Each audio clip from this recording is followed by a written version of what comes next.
Hello, my name is Marcus. I'm the compiler of a collection of therapy quotes entitled 1001 Windmills of the Mind, a collection of advanced self-help quotes taken from what's often called the psychodynamic or the psychoanalytic perspective, which long ago, as I understand it, was referred to by some as philosophical medicine or narrative medicine. For the love of narrative medicine, once again to borrow a line from the singer Steve Perry, who has a song entitled For the Love of Strange Medicine, which is also the title of his second solo album. But I'm not focused too much on his song per se, but that title is very interesting, For the Love of Strange Medicine. But actually on that second solo album of his, we do have one song from that album on our soundtrack, a song called Friends of Mine. I'm thinking maybe in the future I'll consider talking about the only child syndrome, because I think maybe Steve Perry said he's an only child, and if I remember correctly, that song Friends of Mine, there's like a line in there, gee, doesn't matter your success, doesn't matter who you are, you can't win friends, you can't buy friends with caviar. It's a line like that. So maybe that's a typical stereotype, that a lot of pressure on only children, so they miss that kind of sibling banterness or something, and too much pressure and stress to save the parents, redeem the parents. Maybe they're the scapegoat for the parents, they gotta keep the parents together. They focus like that. So later on, they feel overly responsible and a little too serious, and they don't know how to relax and just play a little bit. So maybe they have a hard time, socializing a little bit like that. And I did hear an interview with him where he said, yeah, that band, they kind of ignore me or something. Like, I was never really included in them. So how do you make friends? Doesn't matter who you are. You can't buy friends with caviar. I'm thinking maybe that's part of it. I haven't really looked fully into it yet. We have 10,000 quotes in our collection. So these are clear, informative, I think, with the hope being that 1 out of 10 will be of interest to anybody at midlife, as discussed yesterday at the mall. These quotes are mainly for people in the second half of life, or roughly that point in their lives when they recognize that they're missing their at home within feeling, called your authentic self, your real self, your true self, your beingness, your emotional body, your embodiment, that whole kind of inner life area where you have that sense of self like that. And then by that you feel pleasant and calm, and you have your feelings, you're naturally warm and ethical and kind, and gratitude and reparation and creativity and spontaneity and enjoying the present kind of thing, and being reasonable and seeing two sides of the story. Just the kind of normal, quote-unquote, outcome of when the baby's loved, and he gets that kind of sense of being coming from within. The Midnight Blue, Lou Gramm, Steve Perry's colleague, Lou Gramm, off his solo album, yeah. Also, the Midnight Blue. This sense of beingness, whatever you want to call it, I think in ancient times it was called Shakti and Shiva, I think. So this is this at home within kind of quality, this embodiment or this sense of self. It's called the beingness, right?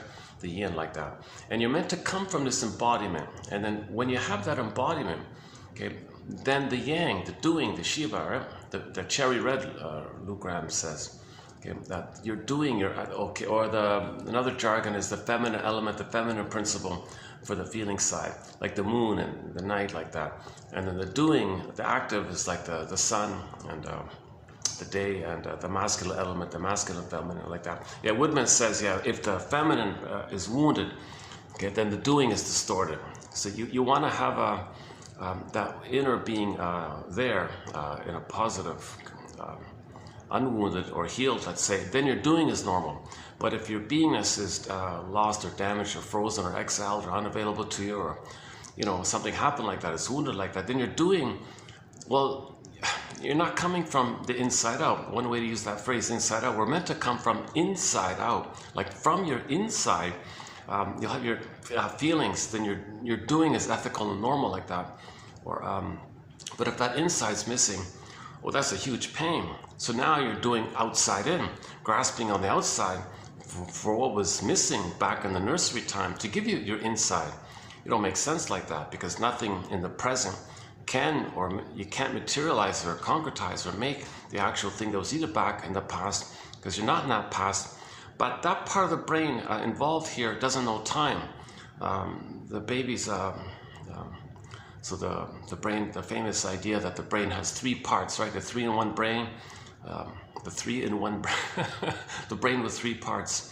So yeah, so the basic one is the limbic system, and the language is visceral sensations, so neurochemical, like stress hormones like that.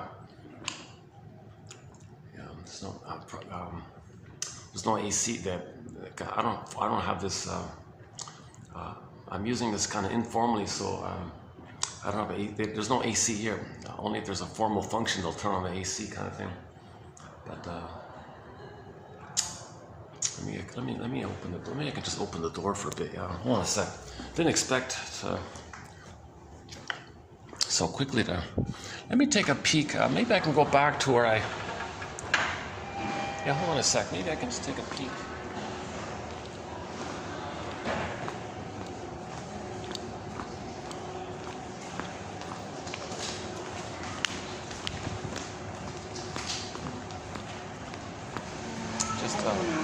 Excuse to cool off a bit. See, my first choice is to be in the restaurant here, but it was busy when I booked it. Let's see, it's still going on. Yeah, it's still okay. Forget it. They're still all in there.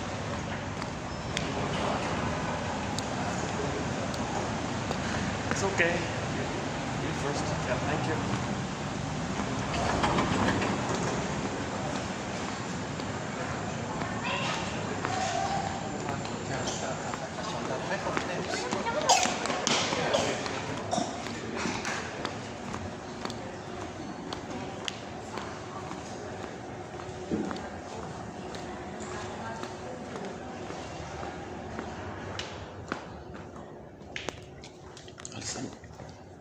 Yeah, sorry about the little delay in the beginning here. We'll get into a flow here.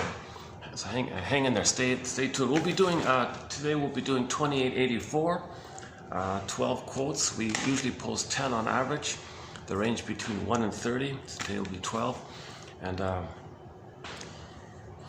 so this fancy jargon. Robert Bly says, "Please, dear audience members, thank you for coming to the auditorium here to listen to my lecture, where I'll be giving you psychological interpretations of myths and fairy tales."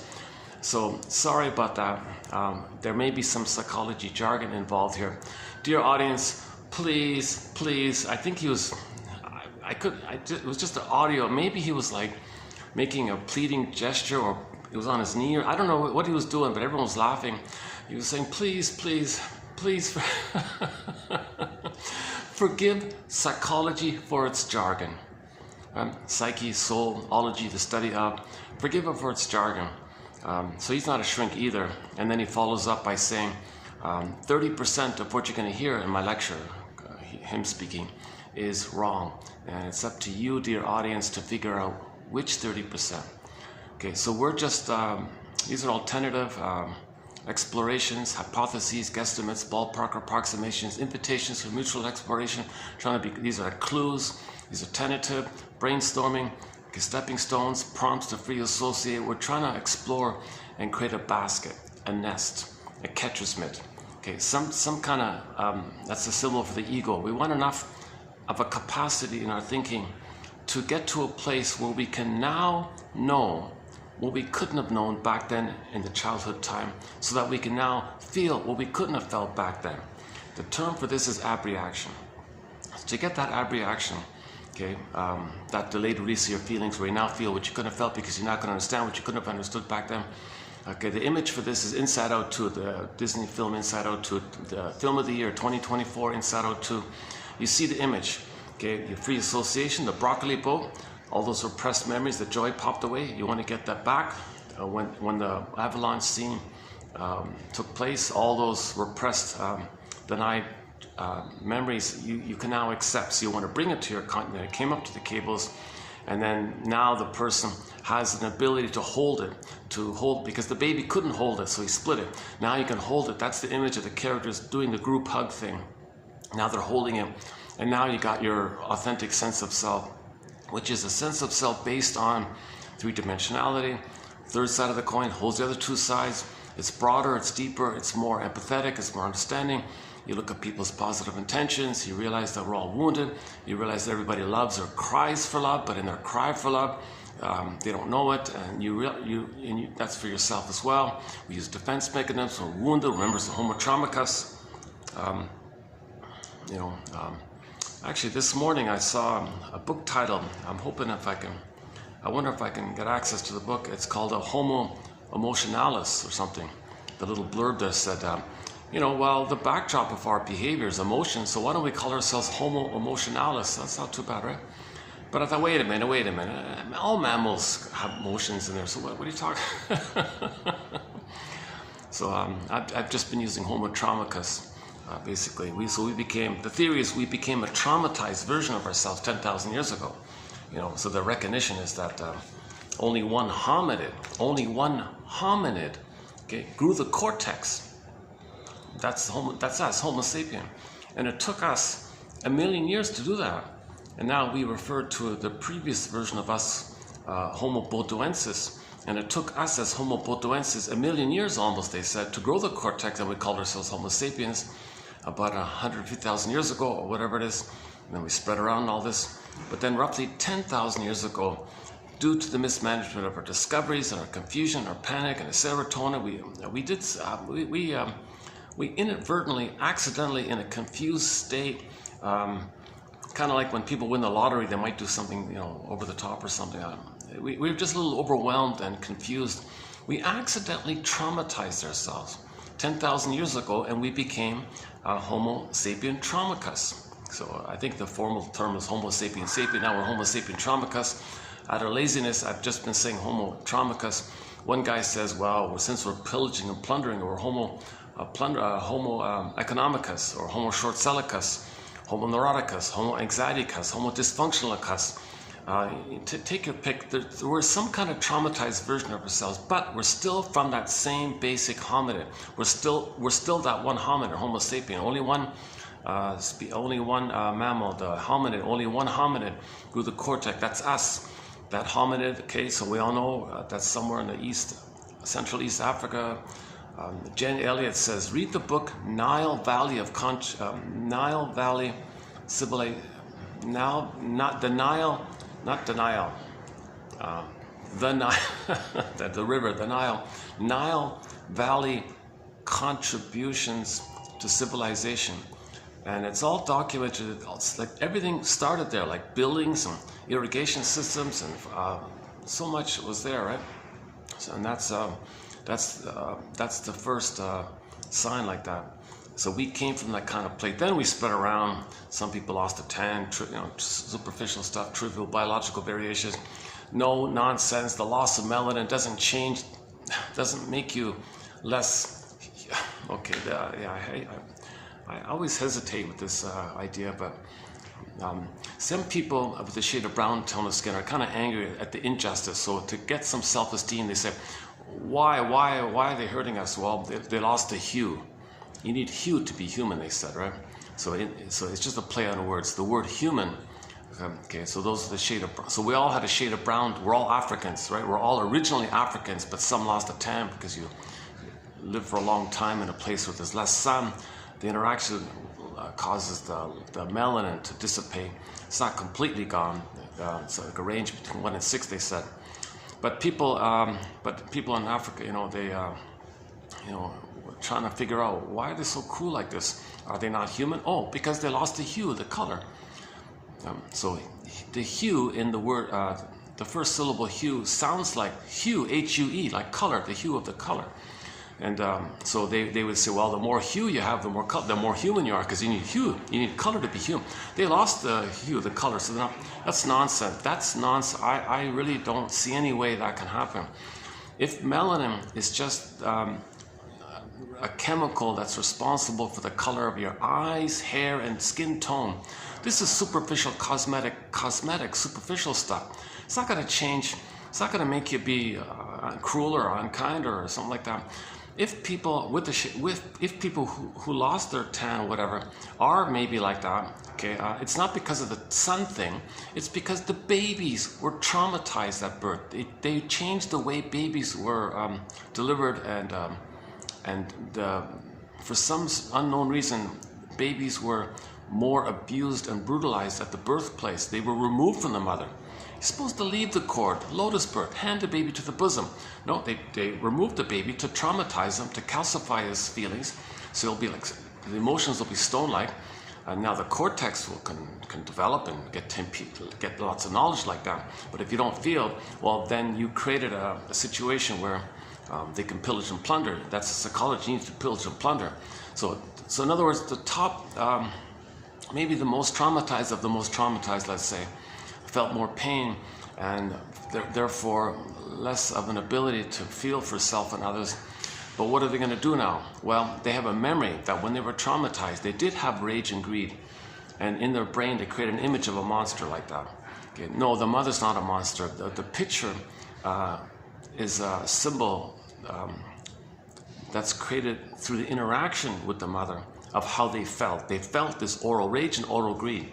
So now they take some blurred concept of otherness, whatever, and make it rage and make it greedy. Now you got a devouring monster that wants to gobble a person, like the Boar Queen and White Bear King Valoran, the Cyclops in the Odyssey, you know, and so the Witch One Emi and Hansel and Gretel and all these things. So in a myth or fairy tale, if there's any image that's enraged and wants to gobble the person, okay, that's the baby's oral phase, and he's enraged, and you create a picture of that. It's not real. It's not the mother. It represents the baby's traits. So now that was done. Babies were traumatized for whatever reason like that, and then they, in a process called identification with the aggressor, to have some connection to the mother.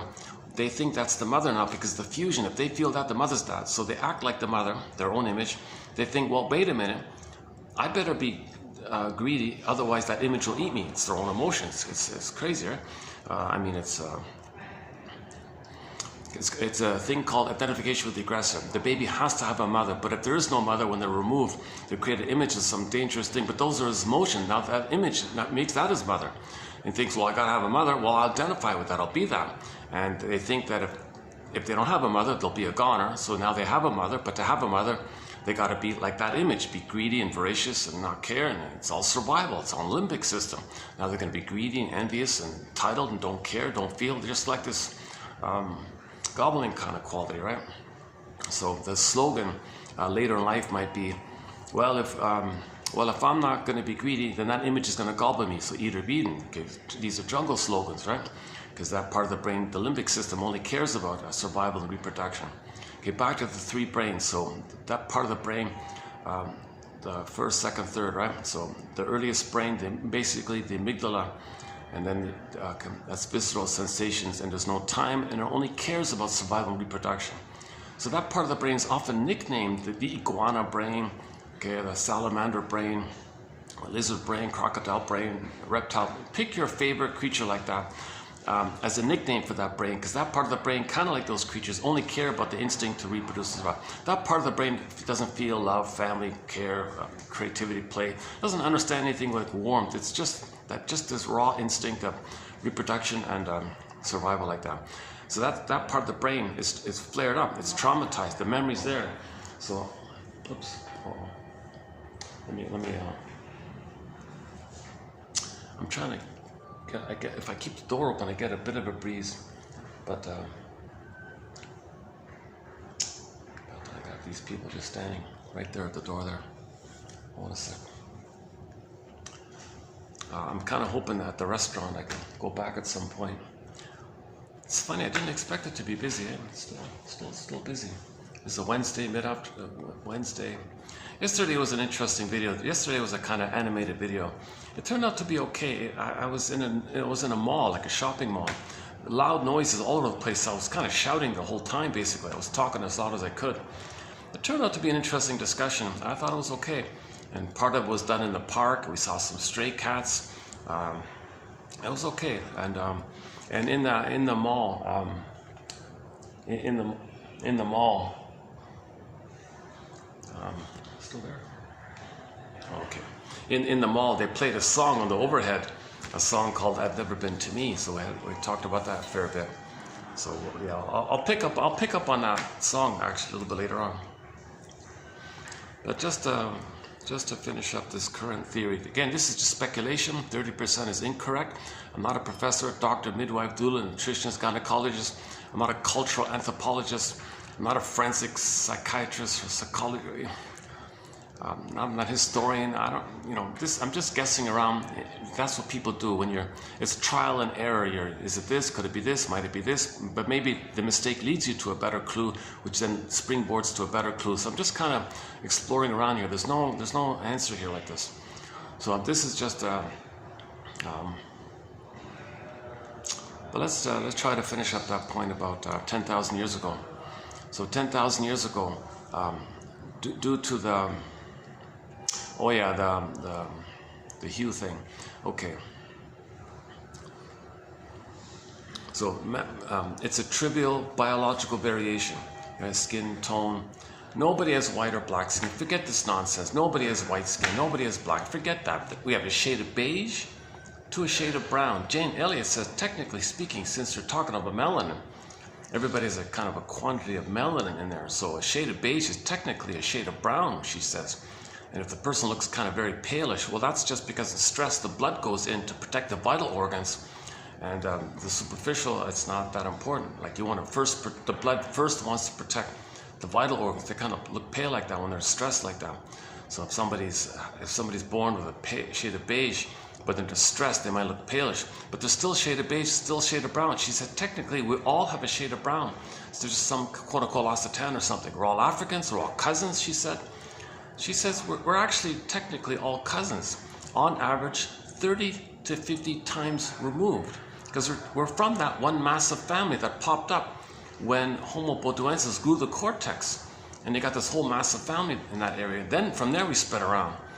But while we were spread around, okay, you see, over 100,000 years, okay, diet.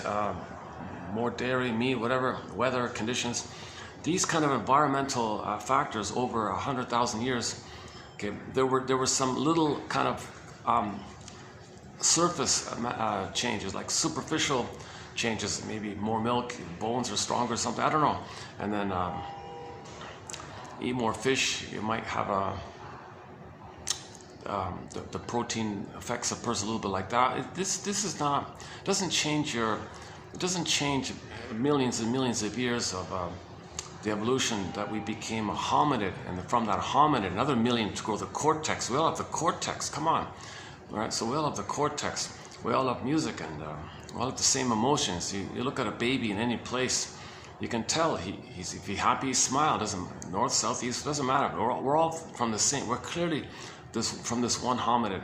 And we're the only ones that can symbolize, meaning speak, and have an understanding of time. That's only us. Right? So we spread around, okay, and there was trivial, superficial biological variations. Okay, so however that works, anthropologists, evolutionary anthropologists can maybe fill in some of the gaps and that kind of thing. But we're still Homo sapien. That's for sure. Even though we look maybe a little different. Even yes, was it Elliot's? Even in that family that we came from in Africa, there were already natural variations of taller or shorter, a little wider, a little body types, a little taller, shorter. It was already kind of like a natural kind of variation.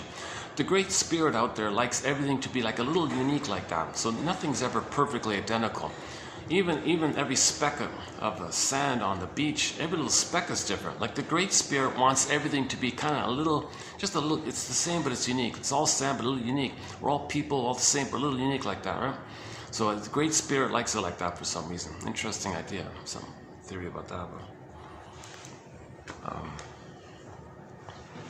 so that might be the case that maybe the taller ones kept moving north or something. Maybe I don't know. I don't. That part doesn't matter. We're still from that one massive family, Earth family. We're from this one family, like attachment. We're all a family like that. But the problem is, while we were in different places, okay, while we were in north, south, wherever we spread around and settled down kind of thing, during that time, while we were in different places, whoa, everyone got traumatized with our discoveries. Now maybe in the north there was more trauma. I'm guessing, I'm making the inference that maybe there was more trauma. Now if there's more trauma, that's more pain. If there's more pain, there's a scarier image and more of a compulsion to identify with that image and have energy in that image. Okay, and now you live with the slogan, well, I better be greedy because otherwise that monster is going to gobble me up kind of thing. So now you're in the survival mode, you got to gobble. Enter pillage. We went from global village to global pillage 10,000 years ago. So now there's this compulsion, but wait a minute, it doesn't feel right, but I got this image here. So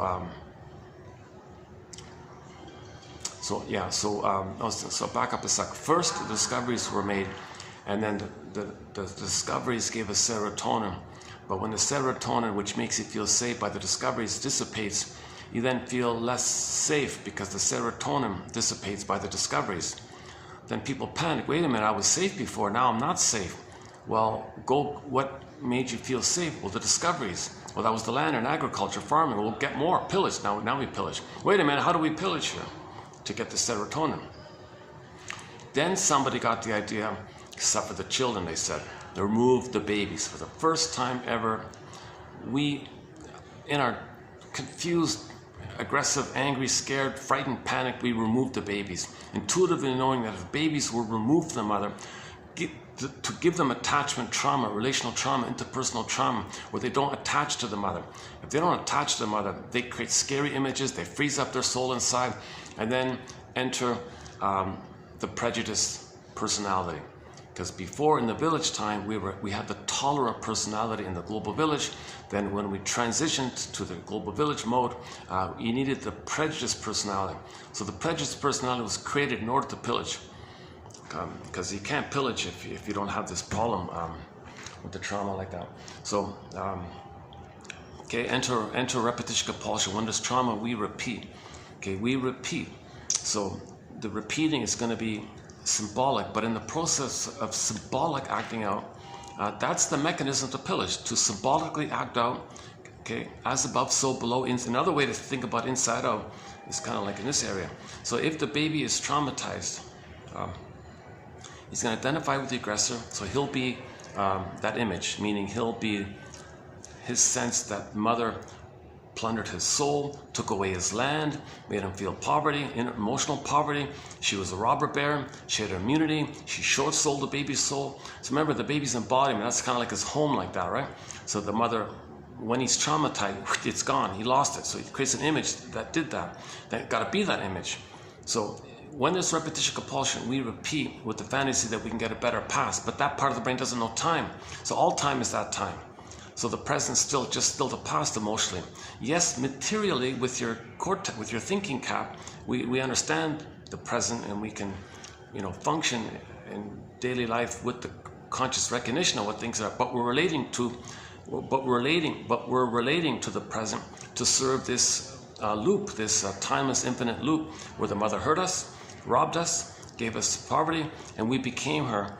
And then we got to replay that problem. What's the problem? The baby needed a mother's love. Mother said no. Ouch, he becomes her. How does he replay it if he is her?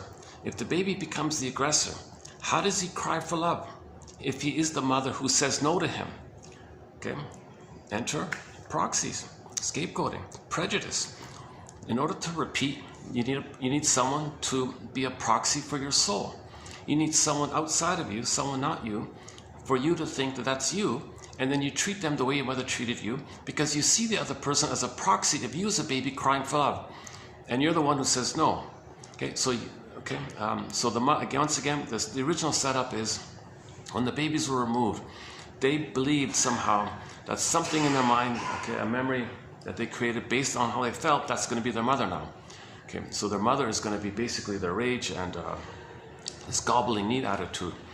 Okay, so that's why I don't like the EVIL, because the baby was meant to live, L-I-V-E, the baby was meant to live, right? But when the mother traumatizes him, he becomes her, he repeats onto others, the rejection of others being able to L-I-V-E. So people may say he's E-V-I-L like that. It's interesting that the word, when you reverse the spelling, it's like that. So people who are being plundered, gee, why are they like this? Well, they're repeating. They're repeating what happened. Okay, so what happened was they cried for love, and the robber baron said no. The short seller said no. The mother exploited her power, okay, and stole his embodiment, meaning stole his land, stealing his sense of self, and it's gone like that. So he becomes her. Now, in repetition compulsion, if he's going to repeat that, okay, he's going to act like the mother. So he needs to find someone else to stand in for him. So he looks outside, and finds something symbolic of in, as above, so below. So what's symbolic of an inner embodiment, inner home? Well, other people's home. Okay, so that's the mechanism to plunder. There's other people's home. Okay, so they're going to rob it, or plunder it, or pillage it, right? The way the mother did it to them. Now, it's symbolic of the original thing. Now, the person doing this is meant to make the inference, gee, am I doing this because that's what happened to me? So we repeat because we don't remember this. So Mr. Freud's famous essay, Memory, Repeating, Working Through. Baby doesn't remember mother doing this, or the image doing this. Doesn't remember this happening. So he's going to repeat it somehow, okay, by doing it to others in an attempt to remember that that's what had happened to him. Now, he doesn't. When he does remember, he can stop repeating. But if he doesn't remember, he's going to keep repeating. And we've been in this blind ignorance for the past 10,000 years, basically. But I think the Inside Out 2 film is a huge boost. Otherwise, I think it's a huge recognition. Finally, we got a clear image of healing. We got a very vivid, simple, clear image. You ride the broccoli boat. You hop on the boat, the broccoli raft. Stream of consciousness. Okay, you ride the boat to the back of the mind, the unconscious, where all those repressed memories are. Okay, if you can get to that kind of place, it's called free association. Just say what freely comes to mind. Feel safe with somebody, it'll happen. Okay, your friend says to you, so you said, yeah, okay, well, go on, what does that suggest to you? So the friend validates, lets you free associate. And you might say, it's hard to talk about. What's the hardest thing about talking about that? Well, I just feel so stuck. Okay, you must have a very good reason for feeling stuck. You're right. And then maybe something comes and rides the boat back on the back like that. So you keep riding the boat back. They call it working through, suffering through. Okay, you want to ride that voyage like that. And then it gets to a place where you now have enough theories and constructs and ideas, and you're ready to know, you're ready to understand, you're ready to know what's going on, because you want to get back your soul, you want to get back your home, you want to get Snow White back, you want to get Rapunzel back, you want to get Miss Core back, you want to free Iron John, you want to get the golden ball back, you want to get your soul back. There's innate driving to heal like that, so you want to do it. In the Inside Out 2 film, they said, come on, get on the boat, guys, it's for Riley, come on, hop on. They were afraid at first, right, come on. And they had a hard time finding it, meaning it's hard to speak the truth. It's hard to really, truly free associate. It's very difficult. You just say things that are wrong because you know others are going to invalidate you, so it doesn't matter, right? So the helper has to validate what you're saying. Then you'll free associate. If the friend says to you, get over it, don't be too sensitive, and all those annoying things, he'll clam up and just say something wrong, because that way you're protecting yourself if he attacks some lie, so it doesn't bother you. So to genuinely free associate, you need that safe, caring witness. Grief is healed when it's witnessed by a caring other. The caring other, okay, validates what you're going through. They validate. See, the original trauma is the baby had an invalidating environment. Okay, when he's removed, he was invalidated. The baby was born to have a mother removed. That's a huge invalidation. So a very quick sign of this is when you share some vulnerability to a friend, and they jump down and say, oh, what's wrong with you? You think they mean well, but they're invalidating because they didn't receive emotional validation themselves. So now we're healing. Now we know things to say. Now we know things that's maybe more helpful. Okay, what's the hardest thing about that? Or if they say, that was scary. What's this what's the scariest thing about that? Like you want to validate, like yes and improv, right? Or they say that, yeah, that really bummed me out when that happened. What's the most annoying, what's the most disappointing, what's the angriest thing, what's the most aggravating thing about that? Yeah, the most aggravating thing about that, just switch around a bit. Or, it's very interesting with this happening. Yeah, go on.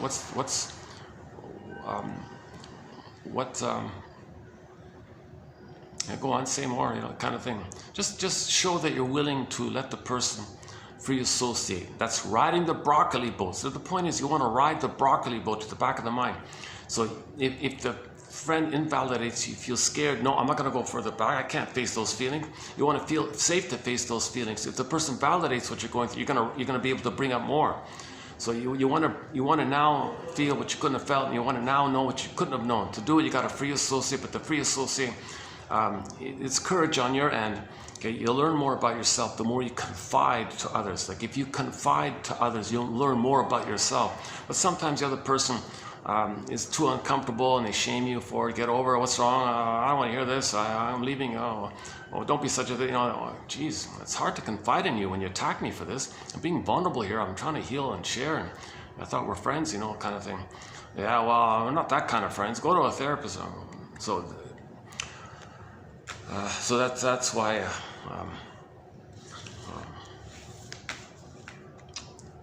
The whole therapy industry is about how to give validation, how to give feedback that can help facilitate the free association. So shrinks and therapists usually say, I noticed you said that before, and now you're saying this. Yeah, that's right. That's a pattern. This happens all the time. It's a pattern. Does it happen outside the office or whatever? Oh yeah, I do it there. I do it there. It's a kind of a common pattern. And you talked about in childhood, could that be the cause? And, it happened in the childhood. Maybe it began there. And maybe that's why I'm doing what I'm doing here with you in the present. So we have this pattern. When did it begin? And that's why you're doing now what you're doing in the here and now with the person in the present. So you want to kind of make these little kind of patterns like this, these past-present links like this transference. And what you're doing again and again, it's something started it. And then you believe it when you vividly see a clear-cut, here and now, live, emotional example, engaging in an example of it with somebody in the present, and somebody in the present. So is that why this is happening now between us? Because of this pattern, and when it began like that? Oh my God, son of a gun. So now you're getting some kind of clue that you're repeating something in the past to know the past. Okay, so typically, typically it's cherry picking and expectations and self-fulfilling prophecy. If the mother was rejecting, you expect others to reject you. You prod the other person to reject you. You goad them. You entice them. You're a little passive aggressive. You give them a possible test. You don't see anything positive about them. You cherry pick, selective omission. That puts a push and a pull on others. They get tired and they reject you. Find, aha, I knew it. So that might be like a pattern in a person. Okay, if the mother hated them, they get the inner critic in their mind. Then because it's too intense with the inner critic, with the mother in the mind, they disperse it and see everybody having that critical voice on them. Then they climb up, okay, and then because they think everybody's criticizing them, kind of thing, and self-fulfilling prophecy. The other people say, "What a snob," and then they reject him. They criticize him. Just like the voice, he confirms it. He creates it. Self-fulfilling prophecy. He's recreating the past, kind of thing. For more on this current example, read the story of Ellen in the comic Psychoanalysis. Dark Horse Publishing. In the search engine, type in psychoanalysis, you'll find a comic. A very good comic. It's a 1955 comic. Don't be fooled by that. It's the best introduction to psychoanalysis. That comic is the best, in my humble opinion, the best still to this day. Almost 80 years later, still to this day, the best introduction to psychoanalysis is that comic. Okay, they show you 12 therapy sessions, a shrink with 3 clients. One of them was Ellen. And Ellen was doing that. She was projecting the inner critic on everybody. And because the mother criticized her, she thought everybody's criticizing her. And then she stayed stuck in this place and she couldn't see other things. Like she couldn't see people being nice to her. No, I expect they're going to criticize me, so I climb up. They say, "Oh, gee, she rejects us. She's what a snob." Then she felt criticized. She kind of creates it like that.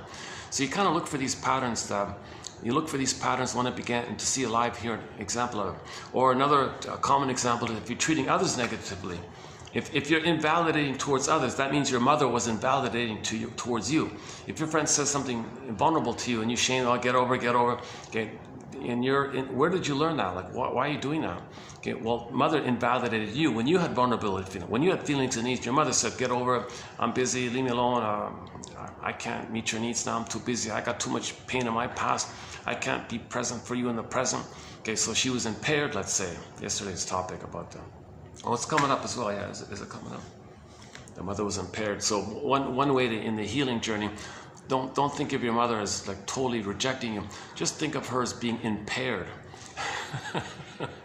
Like impaired mother, like impaired driver or something. She was just impaired. Don't take the full identity of you thinking she rejected you. If you think she was just impaired, that's not the whole story. All right? So that helps people to go from what she said, well, you're not worthless, well, you're a survivor, because you're a little better off when you think in those terms. Let me close the door. I don't want, yeah, hold on a second.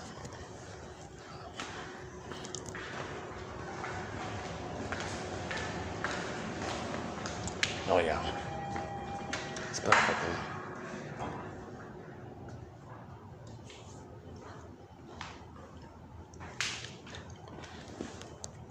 I don't want to disturb that. I got a worker just beside there.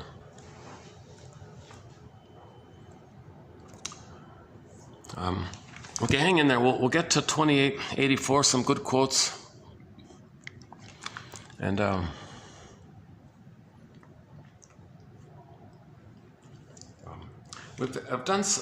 feel like there's been a really good discussion lately on the grief process, on forgiveness process, an important one.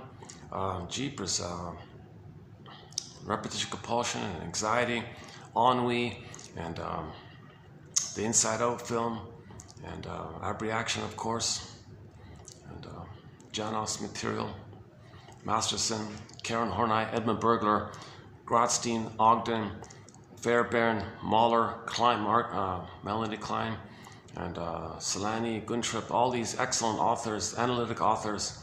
So we're posting the best quotes from these excellent authors, and that's what I think you'll find here, the best of the best from these shrinks which didn't sell out to Madison Avenue in the plunder and pillage mode, right? So they want to do the opposite. They want to heal, use insights to heal.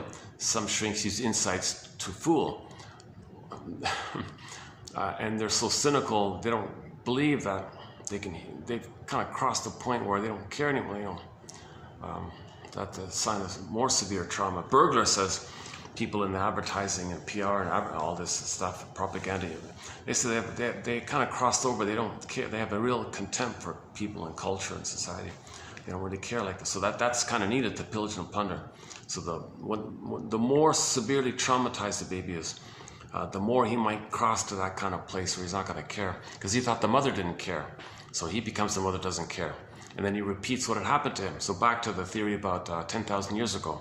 So when the baby is removed from the mother, separate the cord. Okay, once you take away the cord, okay, see, the blissful oneness the baby has with the mother has got to continue for the first 4 to 5 months. The paradise and the nirvana and the Shambhala and the Shangri-La, the Garden of Eden that he had, in the blissful oneness that he had inside, it's meant to continue for the first 4 to 5 months.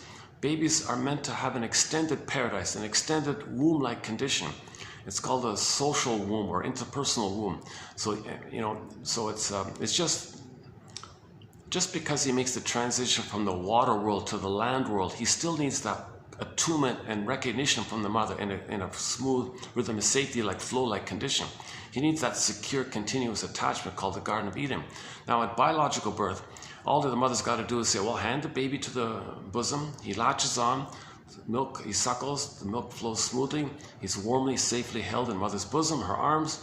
Okay, skin to skin, smells, hormones, attachment, loving gaze, loving, accepting eyes. Mother accepts me, mother sees me. Wow, this is paradise. He's got it all. So that's good. So, right? But when the baby's removed, Okay, and you wash them up or something, put them in a towel, and hormones are gone. You broke the attachment. Whoa. That's birth trauma, basically. So babies were being traumatized at birth. It's called birth trauma, attachment trauma. This was kind of done intuitively to make child freeze up their soul inside. So when there's a pain like that, the emotional body becomes like a statue. Echo becomes a statue. She turns to stone. Come on. Right? So, and all these images of the soul becoming exiled, like Snow White in a box. Okay, and so she's in an emotional coma. The jargon is athemolexia, no feelings for your words. Okay, so where the feelings are gone, it's all frozen. Sometimes the image is frozen, sometimes petrified, sometimes the coma one, sometimes it's disguised in the primary dream world. It can morph into an animal and it runs away. So it's far away from the person, up a tunnel, down a cavern, where the light is never shown. So the soul is far away from the person. The embodiment, your home within, your inner body, land, home, it's far away from you, right? So Ithaca's far away from what this is. It's got a long journey like that. And then, so now, geez, you know, a trauma caused that. Well, the mother, he thinks the mother caused that. Well, what mother? He never had a good mother. He has an image that he created by what happened and thinks that's the mother. And then he thinks that'll be his attachment, that'll be his safety, that'll be his connection. So the condition of the connection, the condition for him to physically survive is to act like that image. That image is like a cyclops kind of thing. So he thinks in this kind of survival, greedy, envious, who cares, just all the jungle slogans. And everything's jungle attitude, jungle slogans, right? So that comedian, she was praising the Steve Miller song, Jungle Love, totally missing the whole point of it all. She thought that's something that we're missing. She thinks, she idolizes that. She's missing the obvious. Jungle, survival, the feeling, the human feeling is missing. That's why people, so that Steve Miller song is the woman had a one-night affair with a fellow, went to some house party or something, was attracted to some fellow or something, and she's kind of like a playgirl or something. She took the fellow home, one night affair, and the next morning the guy sent her a gift by leaving her a crate of papaya at her door. Jungle love, she's praising it. It's not great. She can have like 100 crates of papaya at her door. It's not gonna. She's doing it out of survival, meaning the feelings are missing. So you're operating out of the primitive brain like that. That's a sign of trauma if there's these kind of things without feelings like that, without the emotional connection like that. And then back to that song about I've Never Been to Me. That's also about a playgirl. She spent her whole life as a Donna Juana, like a female Don Juan, Donna Juana. Or a puer, eternal youth, that's for the boy. She was a puella, eternal female, eternal youth girl, right? Flying girl, fly boy, fly girl. So just flying around all the time, free bird, like that. So she didn't want to grow up, like a female Peter Pan, basically. And she spent her whole life flying around like this, escaping from the memory of the trauma, thinking she can somehow escape like that. So she was greedy and didn't care and selfish and was kind of immoral, and she refers to herself in a negative way. I don't want to repeat it. WHO, fill in the blank, fill in the blank. She thinks kind of like that. But the good news about that song was she concluded that when she was older, like in her 80s or something, she regretted it. She realized, oh my God. So then she bumped into a young lady who reminded her of her when she was young. And she wanted to do something generative. She wanted to help. She said, I want to tell you something I wish someone had told me. Okay? Being a she-wolf, in the 40s, they referred to the Don Juan sometimes as the wolf, right? So the female version of it is the Donna Juana, or the female wolf. But the female wolf, they would call it the she-wolf. So here's this older 80-year-old lifelong she-wolf or something saying to a young woman who wants to be a she-wolf, no, don't do it, don't do it. You see, let me tell you my story. I've done all these escapades and adventures, and she catalogs a little list of it. I've been there, I've been to all the luxury resorts, I've been to the most beautiful places on the planet. So the main line in the song is, I've been to paradise, but I've never been to me. I've never been to me. So she never had affection and tenderness, just jungle stuff, right? I mean, just survival, manic, fly girl. She was just a puella flying around all the time. And she regretted it. And she said to the young lady, you know, you can have a family and a kid. That's way. You're way better with that. You're way better having feelings. You're way better having connections like that. I had no attachments. I had no connections. I had no emotional connections like that. I was escaping it. I was flying away all the time. And I was greedy and selfish, and I thought materialism would do it. So she made all this money or whatever, and didn't do it. She became a miserable, lonely old, bitter. She called herself bitter. So we'll get to that. We'll get to that song. We'll get to that song because I wrote down the verse of it somewhere here. Oh, here it is. Yeah, I wrote down the verse of it. Look. This coffee's making me a little antsy. When I drink coffee, I get a little. So for the next hour, you're going to see me a little jittery with the coffee. I'm not a caffeine drinker, but if I drink, by the way, so the price for half a cup of coffee, one can get these 10,000 quotes. Nothing like it out there.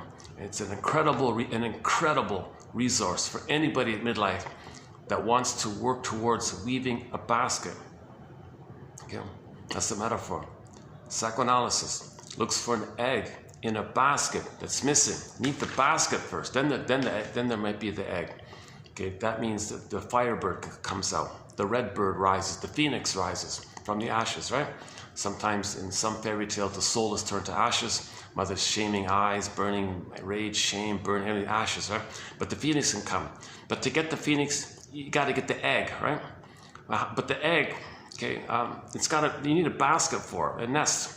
So first build a nest, so these are like insights. It's not enough, but it's a stepping stone. It's a part of it. It's a part of the puzzle. So you get these cognitive ideas. Okay, interesting, a little bit interesting. Okay, like that. Okay, and what we want is the emotional knowing. The emotional knowing. So the firebird, the vibrant firebird with the colorful, vibrant flames of the feathers. What a vibrant, alive, it's extremely alive, right? And in the fairy tale, the protagonist hops on the back of the firebird and rides the firebird out. It's the emotional knowing, getting back your feelings in your body. Your body comes alive now. You feel now. You have your wide range of feelings. You got the hum. You got the little buzz, the Velveteen Rabbit. The Velveteen Rabbit story saying, so the Velveteen, most people know about the Velveteen Rabbit stories. The stuffed rabbits kept saying, gee, you real? Could somebody tell me what it means to feel kind of real? I don't really feel real, like I'm a stuffed rabbit here. Could somebody tell me what it means to feel like a real and alive like that? I don't really feel that. Is it some kind of buzz or hum, or what is it? Someone tell me. Please, someone tell me. Okay, that's the metaphor. In trauma, okay, at the molexe, we lose our feelings. No feelings for the words. So where's that hum? Right? You feel flat, numb, whatever, and you go in a swoon, you go in a trance, you sleepwalk through life. So on.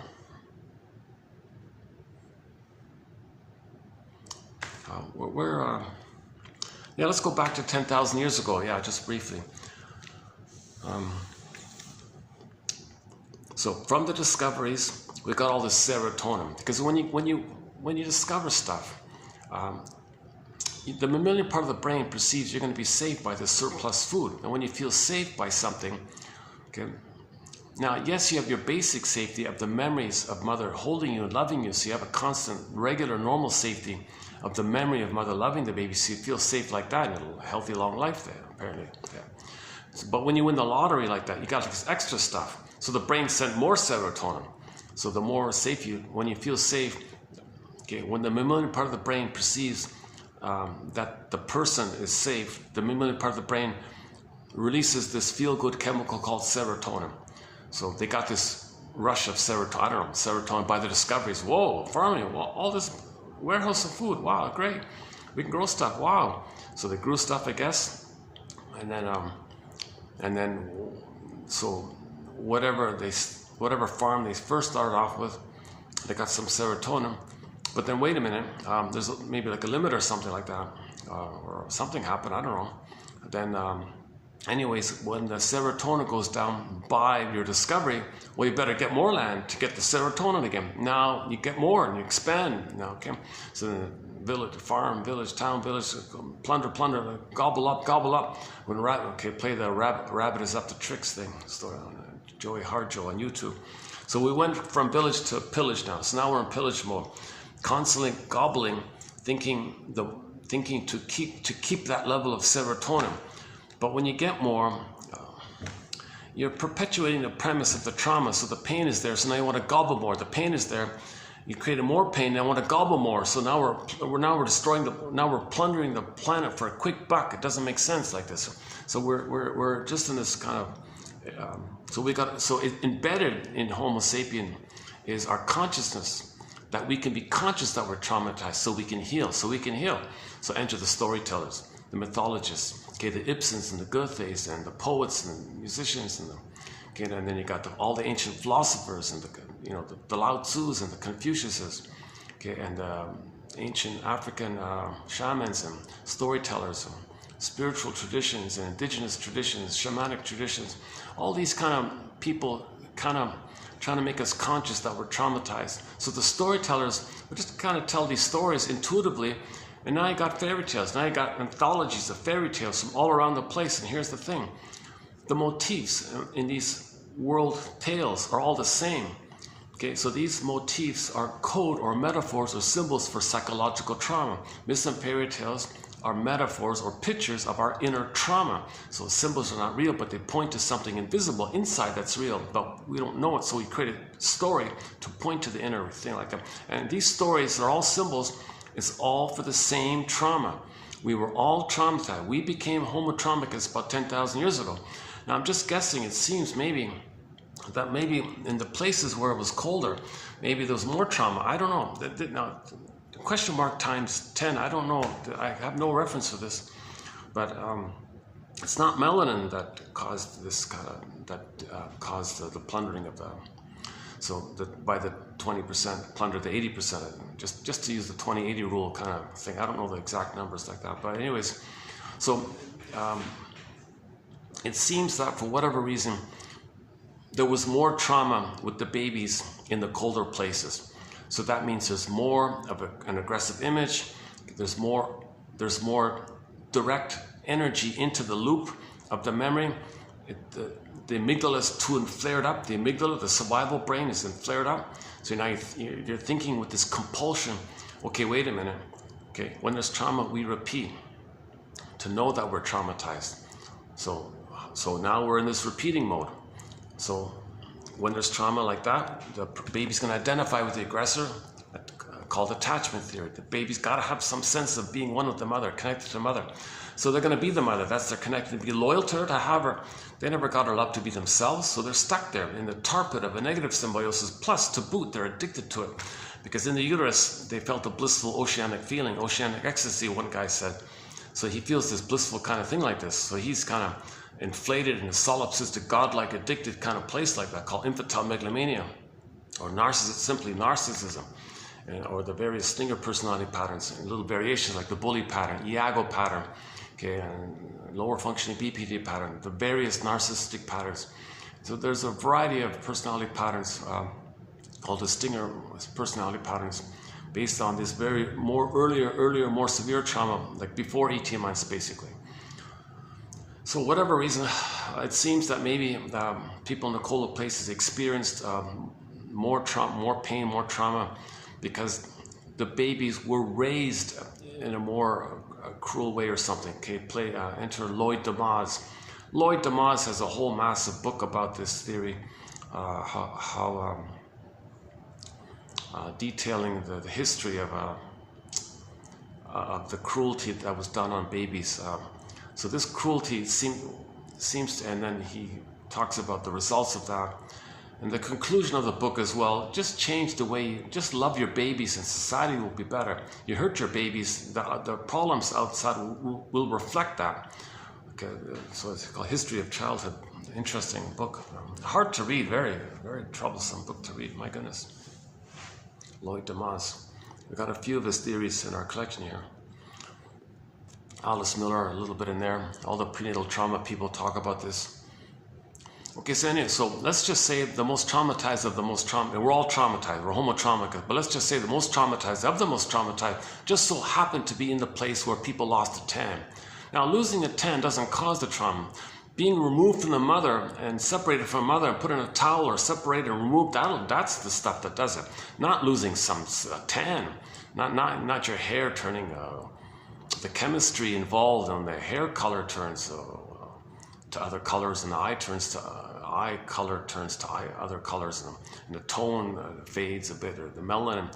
So I don't know the details in that area, but that's trivial, superficial, cosmetic stuff. It's not like, it doesn't cause trauma.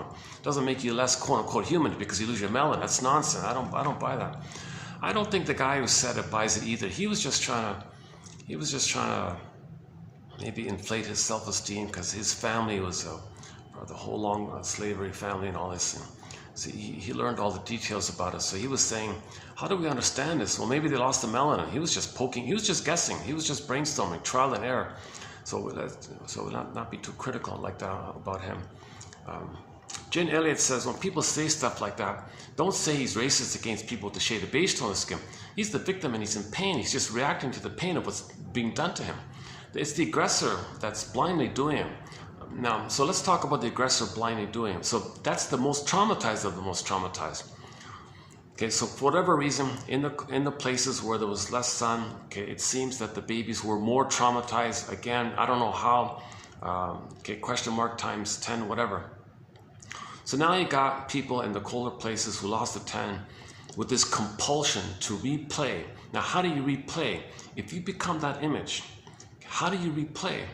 What does the image represent? The image represents that the mother, the internal mother, or the imago, this image you made, it's mainly from your own rage and greed like that. But anyways, this mother, it's not your own rage is your mother. Come on, like I don't know how to describe it. The jargon is unconscious fantasy with a PH or imago, something vague like that. So interesting idea, right? Your own rage and greed, that's your mother. And they gotta have a mother, gotta have rage and greed. And maybe that's one way of saying it, I guess. So anyways, attachment theory, they gotta have some sense of being connected to the mother. So their own emotions in relation to the mother, whoever removed them, that's their mother, right? And so they're connected to that memory like that and how they felt by it. They create an image, a composite condensation image like that called imago. They think, well, that's my only connection to mother and I gotta be like that to have that connection. So they're loyal to this trauma. They're stuck in this trauma. They can't leave it because if you try to separate from that image, to separate from that memory, it would feel like you'd feel the truth that you never had a loving mother. And now as a baby couldn't do that. Now when you're older, you have a nest to do that, to hold yourself, like the group hug in Inside Out 2. That's what that means when the characters did the group hug, to hold themselves like that. Okay, so that's why we got to build a nest, build a basket. Okay, we need these codes to build the ego, strengthen the ego, enhance the ego. So this is like a nest, this is like a lantern to see what's going on. This is like a lasso of truth to bring stuff up. Okay, so this is very helpful, these quotes, I think. And Robert Bly says, one a day, find one of these kind of quotes a day. Okay, and just pick one and just maybe make a note about what it suggests to you, or what's the hardest thing about that quote, or what's the most interesting thing about that quote, or what does it remind you of? Just a little note like that, and that's enough. Gentle stuff. You don't suddenly, forcefully, quickly build a nest. Just gently build a nest easily. Like yesterday's image, like at the construction site. Go to the yesterday's video, you see the construction site. The guys were just building the building slowly. They're not rushing around crazily, right? It wouldn't work, right? Okay, so now the compulsion is all baby is looking for the mother. So when they repeat it, that's this compulsion to repeat traces back to the baby's, all of his life force, energy, prana, eros, whatever you want to call it, is to find the mother. It's like that, this drive, this instinctual drive to latch onto the mother. There's like a real natural kind of thing like that to survive, attachment theory. So when they're traumatized and there's a problem there, that's unfinished business with the mother. They didn't get mother's love, so they got to cry for mother's love. But wait a minute, how do they cry for mother's love if they are the mother now? Okay, so you do symbolic acting out to make a symbol for you to get your story so you can stop doing it. So what's symbolic acting out? Well, what can symbolize the loss of your inner land? What can symbolize that? Well, you see over outside of you, oh, there's some land over there. Hey, wait, hey, hang on a sec. My mother stole my land. I'm the stealer now. So I guess I can see that land over there as like my soul, and I'll steal my soul. Mother stole my soul. I'm the mother who steals. Mother was a robber baron. Mother plundered my soul. Mother gave me poverty. Wait a minute. Hold the phone here. How do I plunder? How do I pillage in poverty? How do I do this? Well, wait a minute. Mother gave me inner poverty. Okay, so let's make the people outside, well, give them actual poverty. And what do? They hand over the stuff. That's exactly what I did. When Mother hurt me, I handed over my soul, my resources, my treasures, the gifts, who I'd be had I been loved, all my potential, all my gold, all my value, all my resource, all inner resource, all that spirit value. I gave all that value like that to my mother. I had to hand it there like that. Okay, so make those people poor, then they hand over the stuff. So you, with your aggression, your energy, you make that happen. Make people poor and hand over the stuff. And then if somebody calls you out on it, okay, you need what's called a rationalization. You need some kind of excuse to make yourself unaware of it. So you create a slogan. Your unconscious creates a slogan because you can't face the pain of it. So you find some other thing to believe. It's called like confession to a lesser crime, to make you unaware of the deeper crime that your mother hurt you so badly. So you confess to some rationalization. What's the rationalization? Okay, the rationalization is principle of discovery, doctrine of discovery, principle of discovery, which is, well, we the more traumatized, if we find something that belongs to us. Whoa, that's the rationalization, that the more traumatized a person is, the more of a right, the more entitled they are to do to others what was done to them. Okay, this is sick stuff, because hurting others doesn't mean you're going to be healed. You're just repeating what had happened to you. Now, if you think like that, that's a code, a mirror to know that that's what happened to you. Then you stop. Then you're healing. You don't heal when you hurt others, obviously.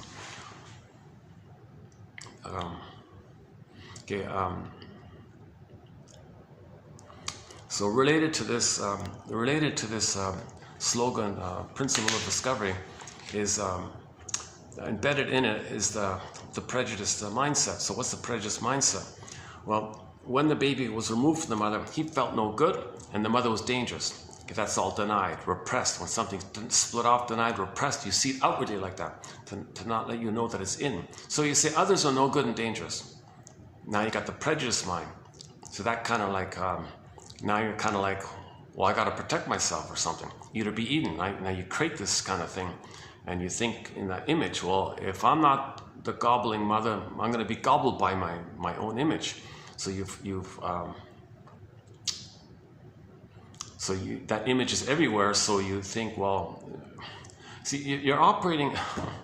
Oh my God, how do I say it? I wish I were a little more articulate or something. Actually, I didn't plan to talk about this. You know, it's we talk about this 2725 almost a year ago. 2725. Actually, this very room. Yeah, ironic. Maybe that's why I'm talking about it.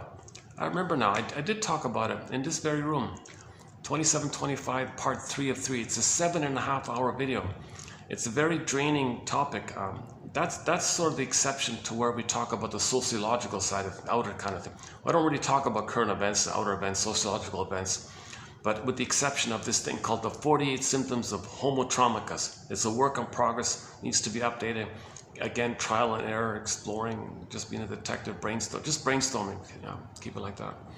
So, okay, so now you have basically, 20% of the most traumatized are the most traumatized, the top 20% of the most traumatized, at the same time they lost their 10. So now you got those 20%, okay, who put the other 80% of the people, they just happen to have a shade of brown tone of skin. So what fits in with the pillage and plunder is when you see people with shade of brown tone of skin, you think that's the other. Wait a minute, other's mother. Okay, you put a dash between the M and the O in the word mother. So when you see somebody that looks not like you, and you refer to the skin tone, so you think that's the other, that's the mother. Okay, so the prototype of your attitude towards your of the other is the mother. The mother's the prototype. What's the mother? That fighting image. So you say, oh, the other's dangerous. They're no good and dangerous. So you look at the other, okay, and you think, and you're angry at your mother, basically. And you're angry at your mother, you're enraged at your mother, and you see them as your mother, right? Plus, the envy part of it all is that in normal development, when the baby is loved, okay, he gets to differentiate. He gets to be different from his mother. Differentiation. He's not going to be the mother. He's going to be different from the mother. It's called individuation. He individuates out of the blurriness of the oneness, of the symbiotic merging fusion. Okay, when he's loved, that's a natural byproduct, natural development. He's born to be loved, to hatch out of the egg, to be himself. But if he's still in that psychological blurred egg, and he's the mother, he didn't differentiate. Okay, so that means he believed the mother hated his goodness. Okay, that's called envy. If the baby believes the mother hated his goodness, the baby interprets this image as envious. Okay, now to have a mother, he's got to hate goodness. The way his mother hated his goodness from the baby's perception. Now to have a mother, he's got to hate goodness. So if he sees people who are different, okay, that's like, wait a minute, were they loved and they became differentiated because they look different? That's goodness. That means they receive love, and difference is good. Because they were loved, they got different, they were loved. If you see them as different, that differentiated from, even if they didn't, it doesn't matter. You take the trait that they look different. Does that mean they were loved and they differentiated? That's goodness. Huge envy. In order to have a mother, you got to hate goodness. So if you see people shaded brown like that, then, and you see that as something good that they receive, okay, to feel safe with your mother, you got to hate that goodness. So mother destroyed the baby's goodness, so you want to destroy their goodness. That's called envy, hatred of the good. And to not be triggered, to not see it, then you want to see the goodness damaged. So like that. So 80% are living in extremely painful, okay, pain, poverty, and misery, because inwardly there's pain, poverty, and misery. Okay, as above, so below. The outer is a reflection of the inner. So if 80% have pain, misery, and all that stuff, okay, that's a reflection of the 20% how they feel inside. It's called externalization, because if you see it outwardly, it distracts you because you project it. Projection means something about you, you don't want to know it. So if you see it out, it's projected out, it's externalized. If it's expressed, you can project it, you see it out, it distracts you that it's within. It's called projection. Okay, so yesterday's quote from Robert Bly about eating your shadow, owning your projections. So if you, actually, is that today? Oh no, it's coming up. The Robert Bly quote is coming up. I did a preview of the Robert Bly quote yesterday, but it's coming up. Go to 2885, the first one, Robert Bly, yeah.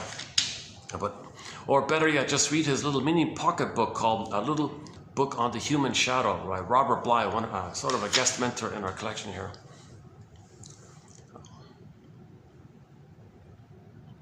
I remember some indigenous people saying, "Gee, could you stop with this? Could you please stop with this slogan?"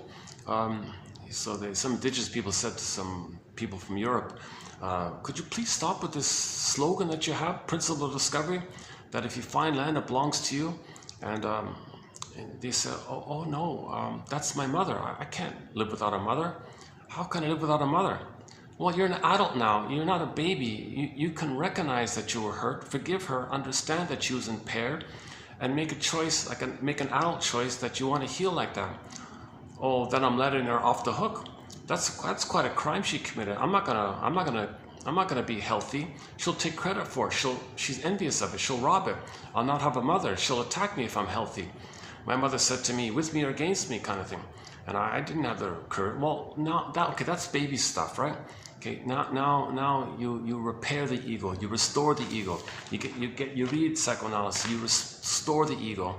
Okay, and then you go in the mourning process. Watch the film Inside Out 2. Look at the imagery. You ride the broccoli boat, ab reaction, new sense of self, psychosynthesis, both and, new sense of self, and then Riley calmed down. Her health was better because she was about to collapse and faint or go to the hospital or something because all the pain of like that.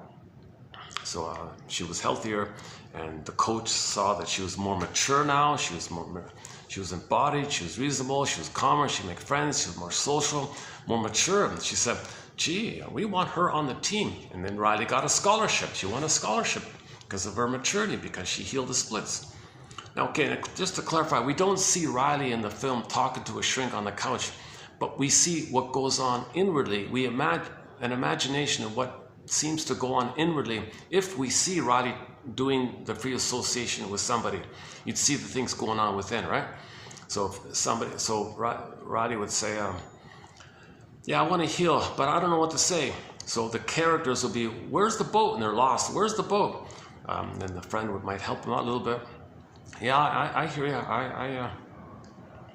What's the hardest thing about touching something that's true? Well, I'm afraid to be criticized. You must have a very good reason for saying that. That's right, I do, because mother. Okay, now you're searching, getting close, and then you would see, like, if it was like a split screen or something, like a top bottom, you'd see them getting close to the boat, and she's getting close to a feeling, and they're hesitant, and I don't want to get on the boat, and then she has this sense of on the surface, you'd see the friends say, your feelings are welcome. You're here. It's safe here. Your feelings are welcome. I'm totally okay with whatever you're going to feel. All of the joy for which you pray is 100 tears. Whatever he said, it's going to be validating, supportive. He'll say something to make them feel safe. Oh, then you see they hopped on the boat for Riley, and they jump on the boat and they're riding the boat. Now you see Riley processing, working through, suffering through. Okay, again, Mr. Freud, memory, repeating, working through or suffering through. That's riding the broccoli boat. It's called free association. Okay, in the film, it's called stream of consciousness, like a stream of consciousness. Say this, and you now you get to some recognition. Oh my God, more memories are coming up, more feelings are coming up. Now I'm recognizing things more. Now I can know what I couldn't have known. Now I can start to feel what I couldn't have felt. And that's like release. That's called purification, catharsis, healing, cleansing. Oops. Doing okay here. All right. What a difference, eh? Yesterday I was in the mall. It was just so noisy all over the place. I was talking so loudly because of the noise. I played the video back, and you can just barely hear me with all the background noise. But it was a good discussion. The reason I say that, because I think I did get like a little bit of a dream last night, in reflection of that discussion. I don't know exactly what I saw, or maybe it was just. And then I thought, wait a minute, maybe it was just the outing of it all, the novelty of it all. I went to a new venue. I brought in my new little chair. I visited the park. I saw the cat. So I did some kind of like a relaxing kind of thing. I guess maybe that's what it was. Or was it something? Or was it in the discussion? I can't quite remember. But I felt like I could bring up some feeling that I couldn't feel, right? Like in the daytime, like in the night, you're trying to feel what you couldn't have felt. You're trying to know what you couldn't have known, right? So this working through process doesn't take place in one conversation. It's 20 years. It's a 20-year process, 15, 20. Robert Bly said it took him 15 years or something. The stereotype is, I don't know, the pattern seems to be 20 years, 40 to 60, or 35 to 55, or 60 to 80. There's no set time kind of thing. You begin that when you get the psychosomatic symptom, when you get the hunch something's off, something's missing. Where's my soul? Where's my feelings? Where's my golden ball? Where's my beingness? Where's my embodiment? I'm not making sense here. I'm grasping on the outside. What for? I'm in this trance, grasping. What am I doing here? Nothing in the present is the mother in the past. Why am I doing this? I'm treating others badly. Why? Is that because mother treated me badly? So why would I do that? So you get, I'm not grieving, I'm not feeling pleasure. So you get this kind of clue that something's off, right? Or you see these Freudian slips, these rude things you're saying to people, like blurps out, like frogs jumping, blurps out. Well, that's because the trauma and the pain you've been denying. Okay, sometimes you just say things like, gee, I feel like life is passing me by or something, I'm missing something. Or you feel like you're living the provisional life, or what some people call the unlived life, or you're in a trance, you're sleepwalking through life, just going through the motions of life. You're like a zombie. One quote was the shrink quoted his client. The client said to him, yeah, I feel like I'm just drunk all my life. I'm just like in a little disassociative the mind structure is kind of like in a set disassociative thing. So he said, I never drink, I never need to drink because I'm always drunk. He's talking about the disassociation. He's in a permanent dissociative, he had a dissociative personality. He was just this trance throughout his whole life like that. That's a severe sign of trauma. You're really missing life like that if you're just sleepwalking through life the whole life, or you're just like in a hypnotic trance like that through your whole life. Hold on a sec. Let me just take a break here.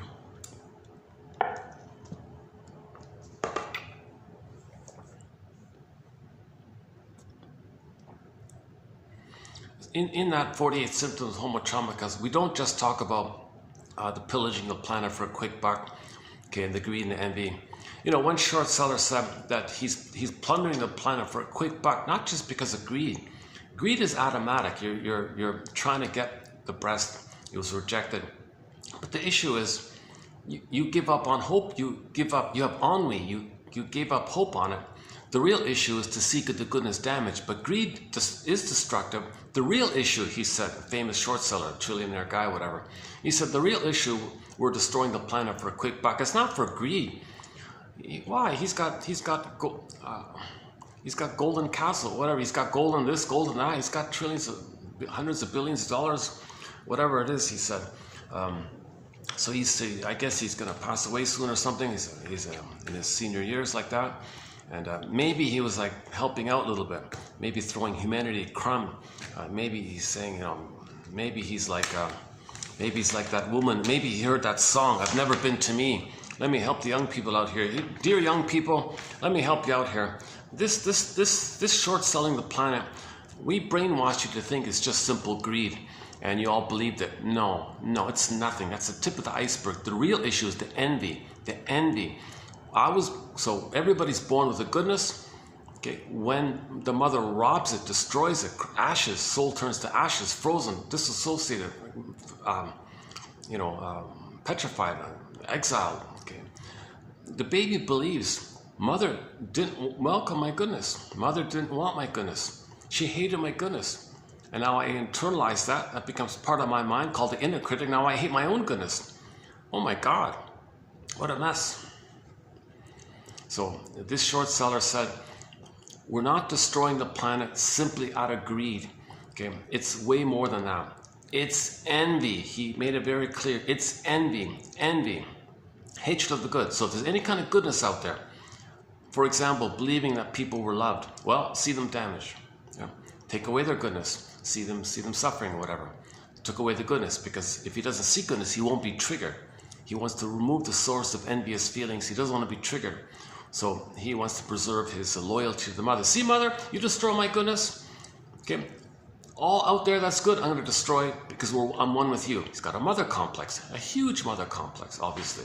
He doesn't have his being, he doesn't have his own identity. He's only got the mother, which is the image he created by his rage and oral greed. He made that his mother.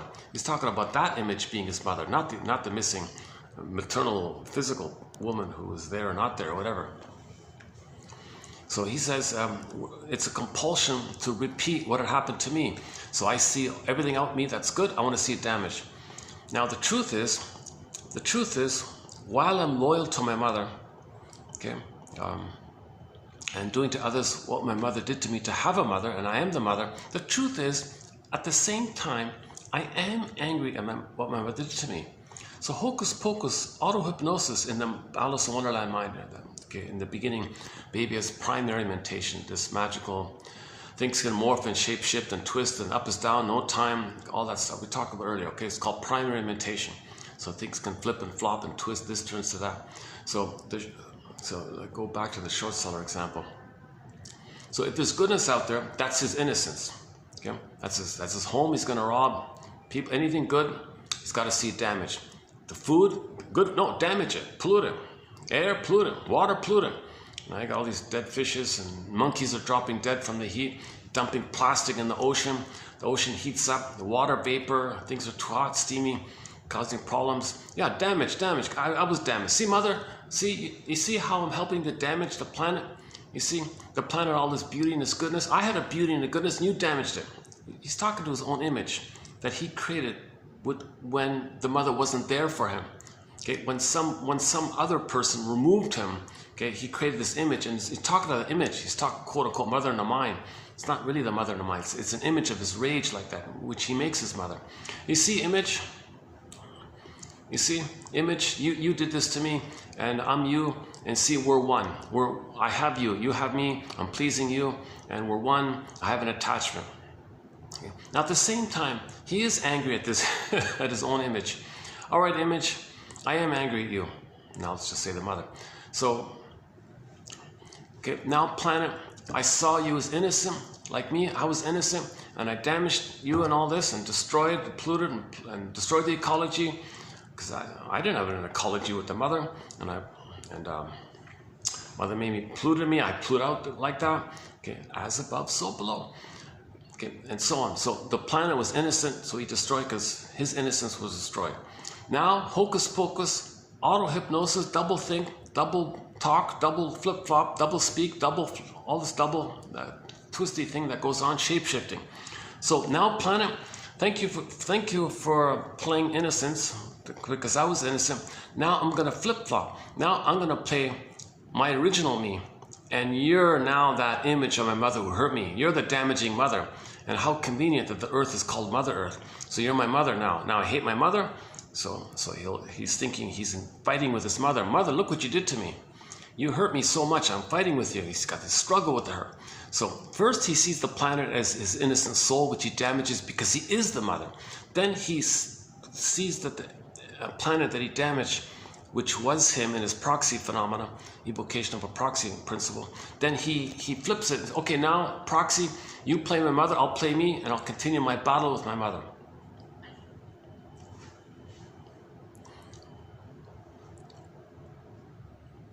So he's envious of the goodness out there, shames the innocence of the goodness out there, and then hates it because he flips it like that. So this process, that's why things very quickly, if we're not conscious, we're just going to continue this kind of, well, maybe we are, a lot of people say, we are becoming more and more conscious. Like the comic got digitized 4 years ago. That's a huge boost in consciousness. Pete Docter made a huge boost in consciousness, I think, in 2015. That Disney film, Inside Out, that's a huge, real boost for raising consciousness and healing. And of course, this new one here, 2024, another huge boost. That's a real positive sign, and then, plus the whole self, the whole analytic movement that's still there. It's attacked, it's hidden, it's hard, it's still there. There are still people writing analytic books, right? And some self-help authors are psychoanalytically minded in their writing. So there's still this ongoing effort to heal. So just like there were storytellers long ago, we're still trying to heal. There's an inner drive for healing. Again, in nature, when something's wounded, it's trying to heal. So we're trying to heal at the same time. Okay, and then we got, that Odyssey was very good. The TV series called The Odyssey, starring Armand Assante. That's a very good visual of the Odyssey story, right? And then you got like the comic Psychoanalysis being reissued. That's a big boost. I'd like to think, this collection here is also a boost. Masterson's material, huge boost. James F. Masterson, Karen Horney, Edmund Burglar, and so on. That huge boost with these Robert Bly for sure. Oh my God. Grief is the doorway to your identity and feelings, he says. And some musicians who write helpful songs, like that one by her name. What's her name? Oh, what's her name? Shireen. No, Shireen. Yeah, Shireen. Is that right? Shireen. I've never been to me. I forgot to write it down. I think it's Shireen. Is that right? She's not a famous, well-known singer. I never heard of her either. She just had this one minor pop hit that barely made it on the charts or something, or was on for a short time. But it had a kind of like an underground life. I think a lot of people covered it. It's still around. And to my surprise, I heard it in the mall as I was talking about it. It's about a playgirl who got tired of, oops.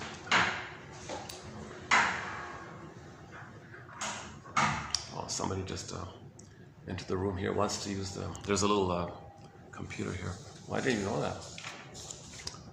Let me take this opportunity to check out the restaurant. That way I can give this guy his privacy. Well, he doesn't seem to mind my being here.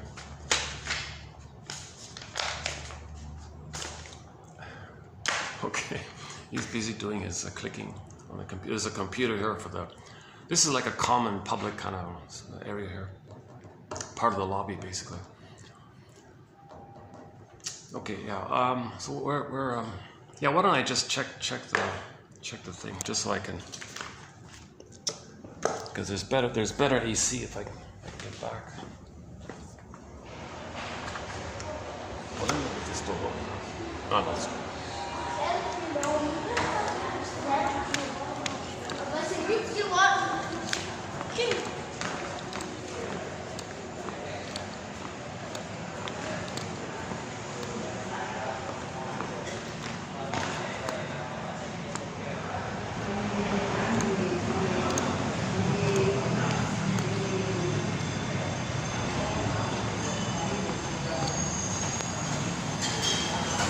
Hi.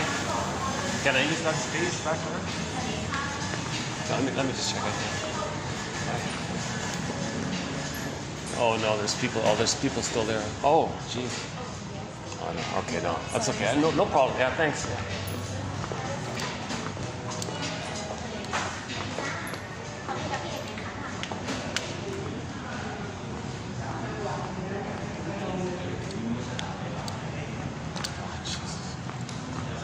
It's okay, thanks.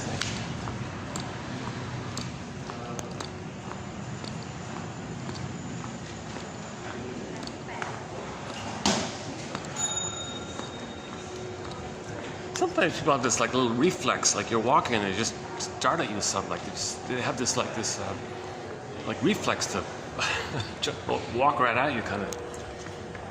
Oh, okay, he's still using it. Maybe I can just sit over here for a bit. I thought I'd give the guy his privacy or something. I'll just sit over here for a bit. Where are we here? Actually, they do have an outdoor part. Okay, he'll probably leave soon enough. Let's.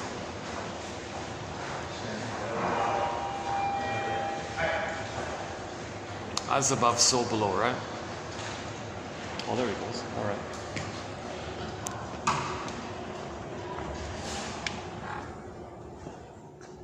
Oh, he left his. Oh, he's probably coming back. Oh, he left his thing here. Okay, he's probably coming back.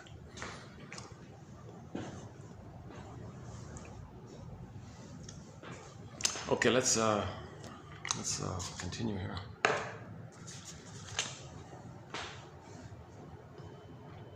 Yeah, I had one mini encounter. I think someone was just standing there. They just wanted an interaction. They just want to jump in front of you just to have get attention or something. Seriously, Jesus, it's a non-verbal, like it's very infantile like that. If you want to talk to somebody, you know, have some kind of opener of some kind, or you know.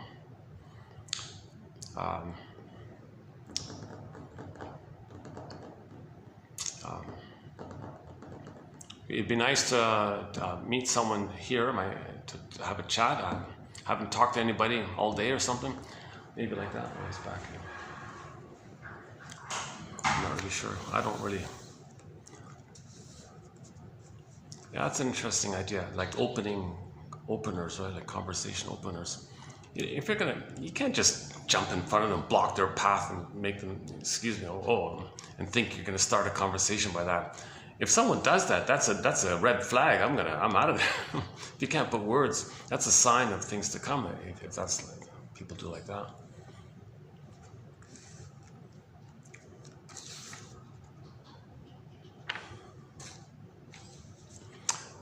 Okay, where?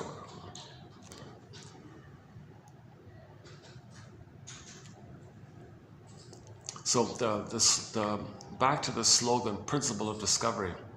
It's called a rationalization to give yourself some kind of self-justification. It's called a self-deception. So we recently completed 6 videos on rationalization, 28, 75 to 80. I highly recommend reading those 6 videos of quotes, 75 to 80, just recently done. Read those quotes.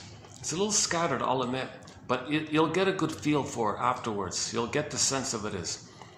It means you want to believe that what you're doing is reasonable, but it's unreasonable, but you don't know it. But you want to make yourself think it's reasonable. So your unconscious gives you a self-justification. It's a camouflage, it's a cloak, it's to fool you and others. It's a defense mechanism to make you unaware of the pain of the real issue. So the real issue is all that pain with being removed from the mother. The birth trauma, the attachment trauma, that's sort of more of the real issue. And then your behavior, how do you explain your behavior to people and to yourself? Well, your unconscious gives you the rationalization as a third line of defense, they said.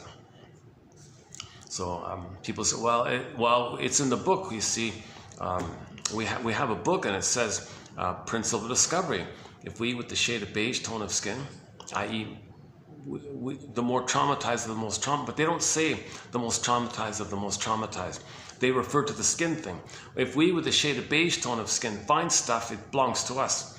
We don't care if it's yours. We don't even think that, because my mother didn't think about me. My mother didn't treat me as a human being. My mother didn't respect my rights, so we're not going to likewise. So they're going to treat others the way they were treated. So mother just thought she had the right to plunder. She had the right to exploit the baby, use the baby to meet her needs. We think like her. So if we find something, well, it's just automatically ours. The way the mother said that, the way we think the mother thought when we came on the scene. So the indigenous people were saying, oh my God, could you please stop with this? And I remember it was about 2 years ago, I think. The guys, the head guy, the head plunderer guy said, one of the head plunderer guys, oh no, we can't remove that. It's in the book. It says, if we with the shade of beige tone of skin find something, it's called the doctrine of discovery. Well, we discovered it. Oh my, this is sick stuff, right? And they're like sinking inside. Well, you already plundered and planted and destroyed. And so can we? Oh, he's coming back. Oh, he's trying to print something. Oh, I see.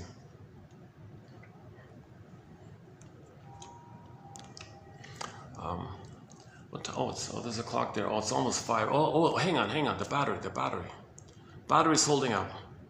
4:47. Okay. So we've got about an hour, at least about an hour here.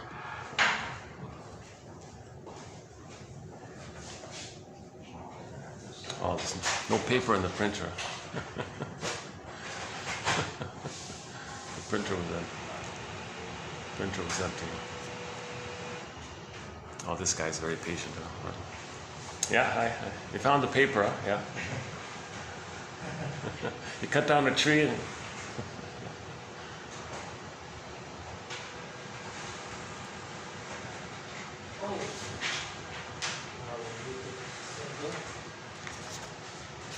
Why don't we, okay, I'll pick up on this point. There's a wealth of material there. So the things you see outwardly on the planet, like that's a reflection of our inner state, our inner condition. As above, so below. And that's another way to think about the inside out. The inner condition, we create a reflection of it to know our inner condition. We create an outer so we can know the inner. It's called projection, externalization, to identify the inner. So if the food is being damaged, well, that's the inner condition that the mother was under a lot of stress when she did the feeding, or the powder stuff was used. So we didn't get good food like that. So she deprived us. She deprived us of good food. So we deprived the planet and everybody else of good food, or the 20 to the 80 like that.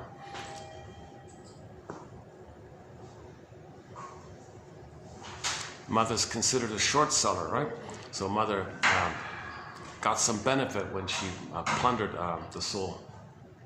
So short selling means something's good. If you wreck it, you get some benefit. Short selling, right? Plundering, basically. So mother was a short seller. So 20% act like short sellers. So Mr. What's his name? Philip, the author of there's a book called Giant. I don't know why he calls it that. It's not helpful. That book title is very unhelpful. Maybe it's control. Maybe it's just But there's a book called, I didn't read it or anything, but there's a lecture on YouTube. He did a book tour. He gave like a lecture tour about his book called Giants. He's a professor of sociology and all this. And he described that the 20%, what they do is, okay, they all create a symbol, a proxy symbol called this invisible thing, right?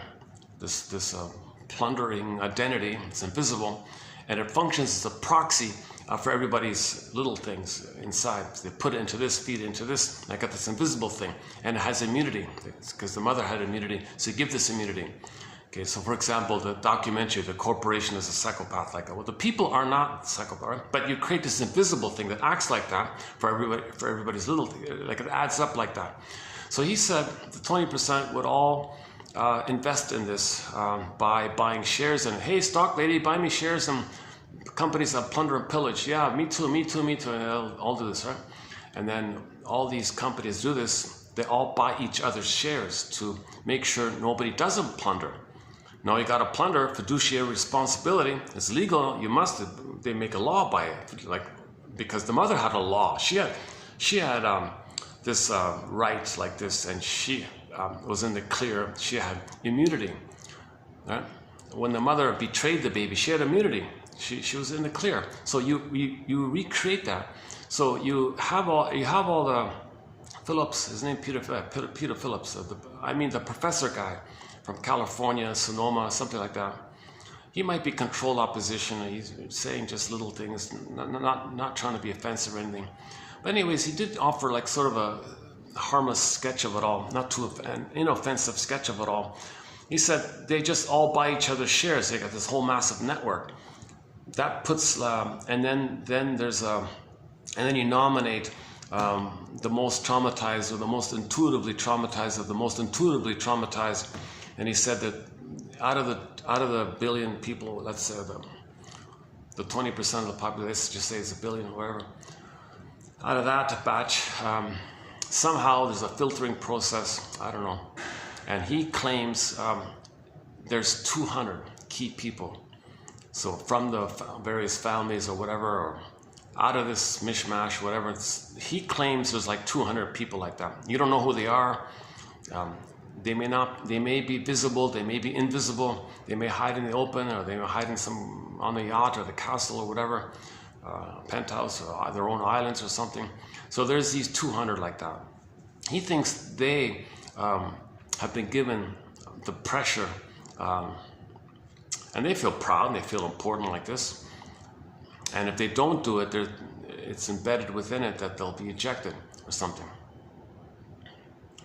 So now they make a stand. It's illegal to be. Okay, so what's going on is the baby fell. Okay, I gotta back up a sec here. When the baby was hurt by the mother, okay, removed from the mother, attachment failure, he felt pain. He thought maybe he's defective and unwanted, but he felt pain. Out of the pain, he thought maybe he's being punished. Unconscious guilt. Is he being punished? He's in pain. He's no good, defective. And because of that, he's going to be punished. Anyways, all babies think that they have some kind of unconscious guilt feeling. Okay, it's called the baby's trying to make sense of the situation. How does the baby make some kind of sense out of the senseless situation?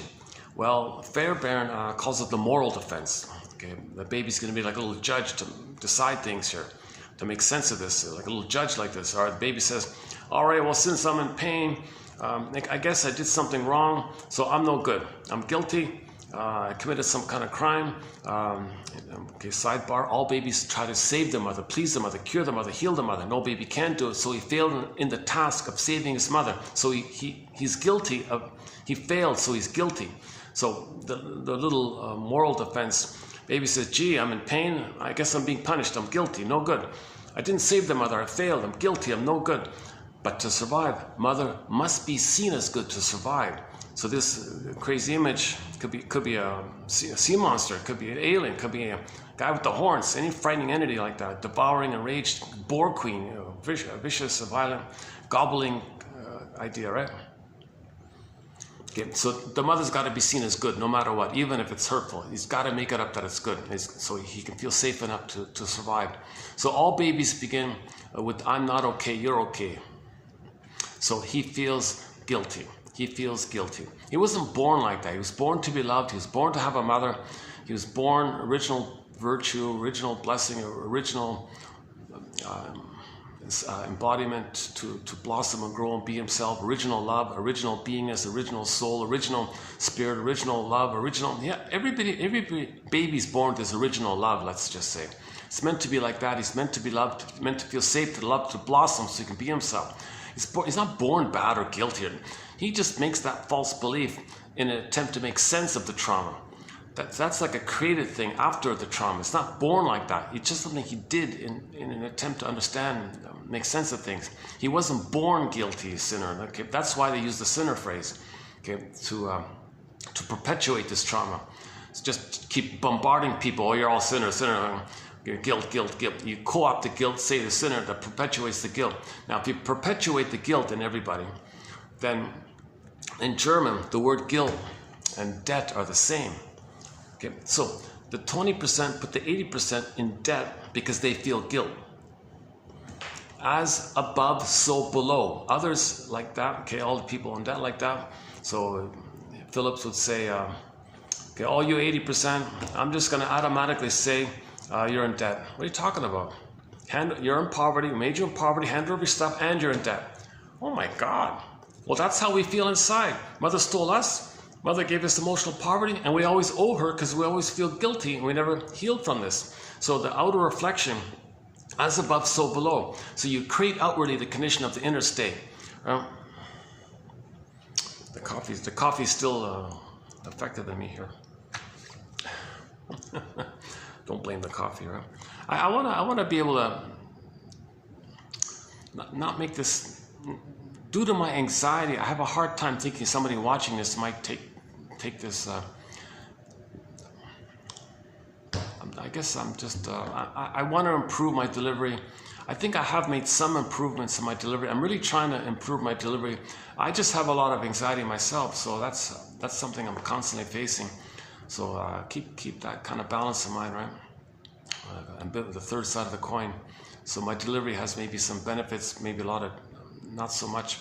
Whatever the condition is of my delivery, the quotes are posted below. That's the main thing. I'm getting the quotes out, right? Hard to find quotes.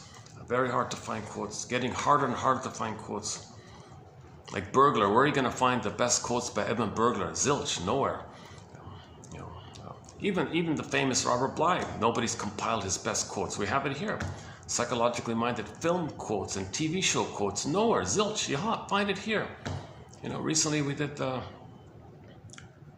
Harry's Law show, right? And Judge for the Defense, Route 66, The Fugitive, and even some comedies like Happy Days and classic films like Spellbound, Now Voyager, Lady in the Dark, That Uncertain Feeling, and a few others. And just like a sprinkling of quotes from a variety of shows. If I find a psychologically or psychoanalytically minded quote by the scriptwriter of the drama or the comedy, and I can find that, I'll include it in our thread here. So we got a really fun collection there. Now the self-help thread, I guess you can easily find everywhere else, but anyways, for convenience, you'll find a self-help section. So these are just self-soothing kind of exercises. How to make an I statement, that kind of stuff. It's not about healing, it's just about calming you down for the time being. It doesn't change structure where you forgive the mother and you restore some healthy equilibrium within you, but so you just always, in other words, it's a healthy way to soothe yourself instead of binge eating or eating cookies or ice cream or something. Or numbing the pain with tranquilizers like cigarettes and stuff like that. Janoff calls cigarettes tranquilizers. Roger Gould from yesterday's video, he calls food, comfort foods, putting people in a food trance to tranquilize and numb you in a trance, like this blissed out trance, like a painkiller. He thinks comfort foods are over-the-counter painkillers like that, like cigarettes are painkillers. So instead of doing that, we have a thread on self-help, little self-help kind of exercises and prompts. There's some good ones. I mentioned a couple already here about validating yourself, like just saying to yourself, what's the hardest thing about that? I must have a very good reason for feeling this or thinking this. I must have a very good reason. Oh, he left the computer on. Huh? Oh, that computer has a nice image of the lobby, yeah. So I don't really show you the lobby, but because of I don't want to get people in. But here's this is the lobby. But you know, I don't show it to you because all the people around. But this is the lobby of the hotel I'm in on this TV screen here. It's pretty nice, yeah, pretty nice. Yeah, see these gold kind of. Well, hang on, that's over there. Oh, they got two. Oh, they got two like that. Oh, what am I thinking? Oh, that's right here. I'm in this room here, right? Is that right? There's a chandelier. Is there a chandelier? Is there a chandelier here? Oh no. Oh, that's at the front part. Oh, they got two. No, that's the front. That's the main front door. Oh, that's the restaurant I try to go to. No. This is the main lobby. Yeah. Okay, I'm not here. The restaurant I buy the coffee in is here, but the guests are there, so I'm not there yet. That's a nice picture. Huh?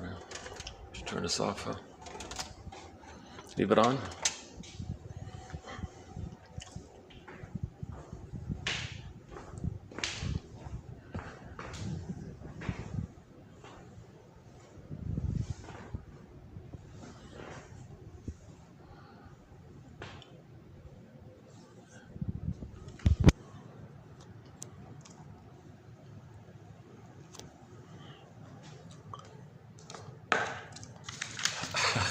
I was trying to be fine. Did you find a tree to cut down?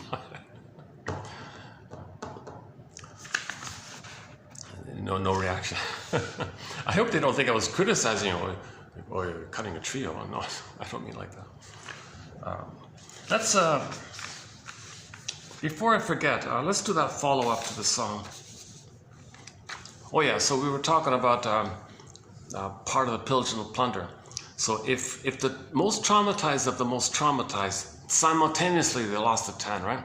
Feel the most pain, i.e. the most guilt.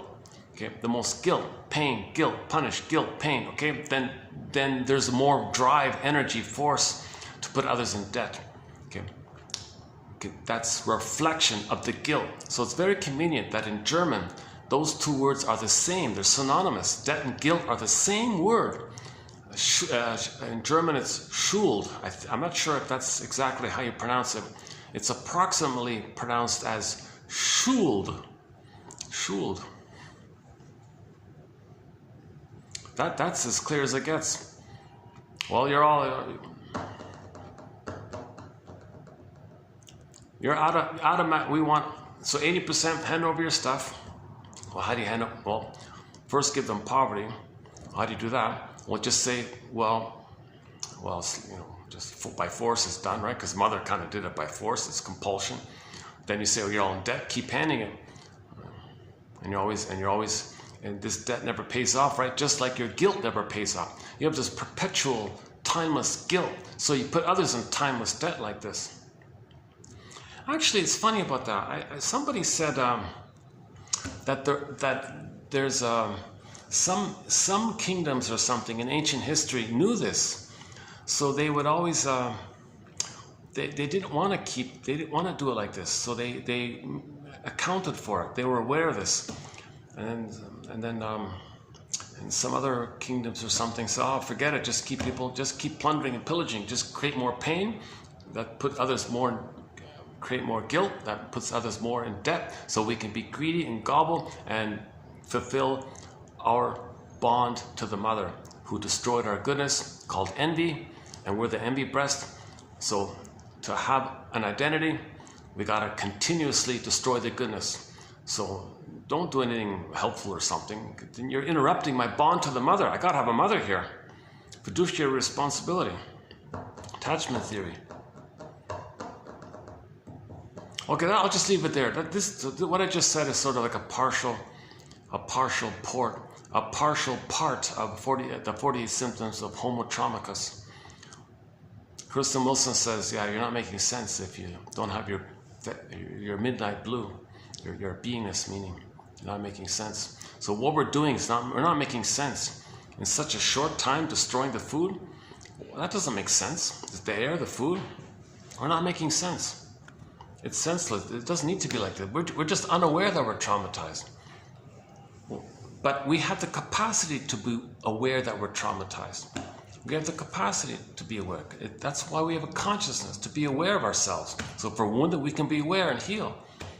So that's what this is all about, right? Let's pick up on that song. Yesterday's song at the mall.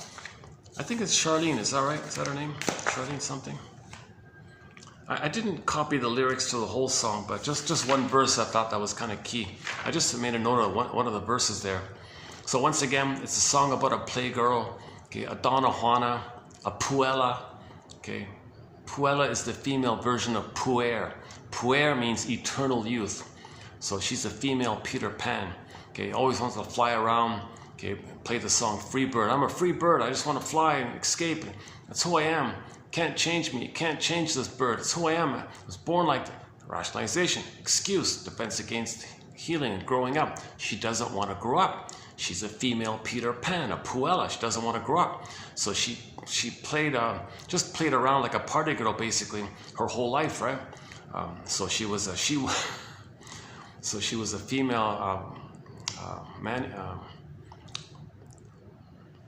so she called herself a WHOR, fill in the blank like that. She called herself like that.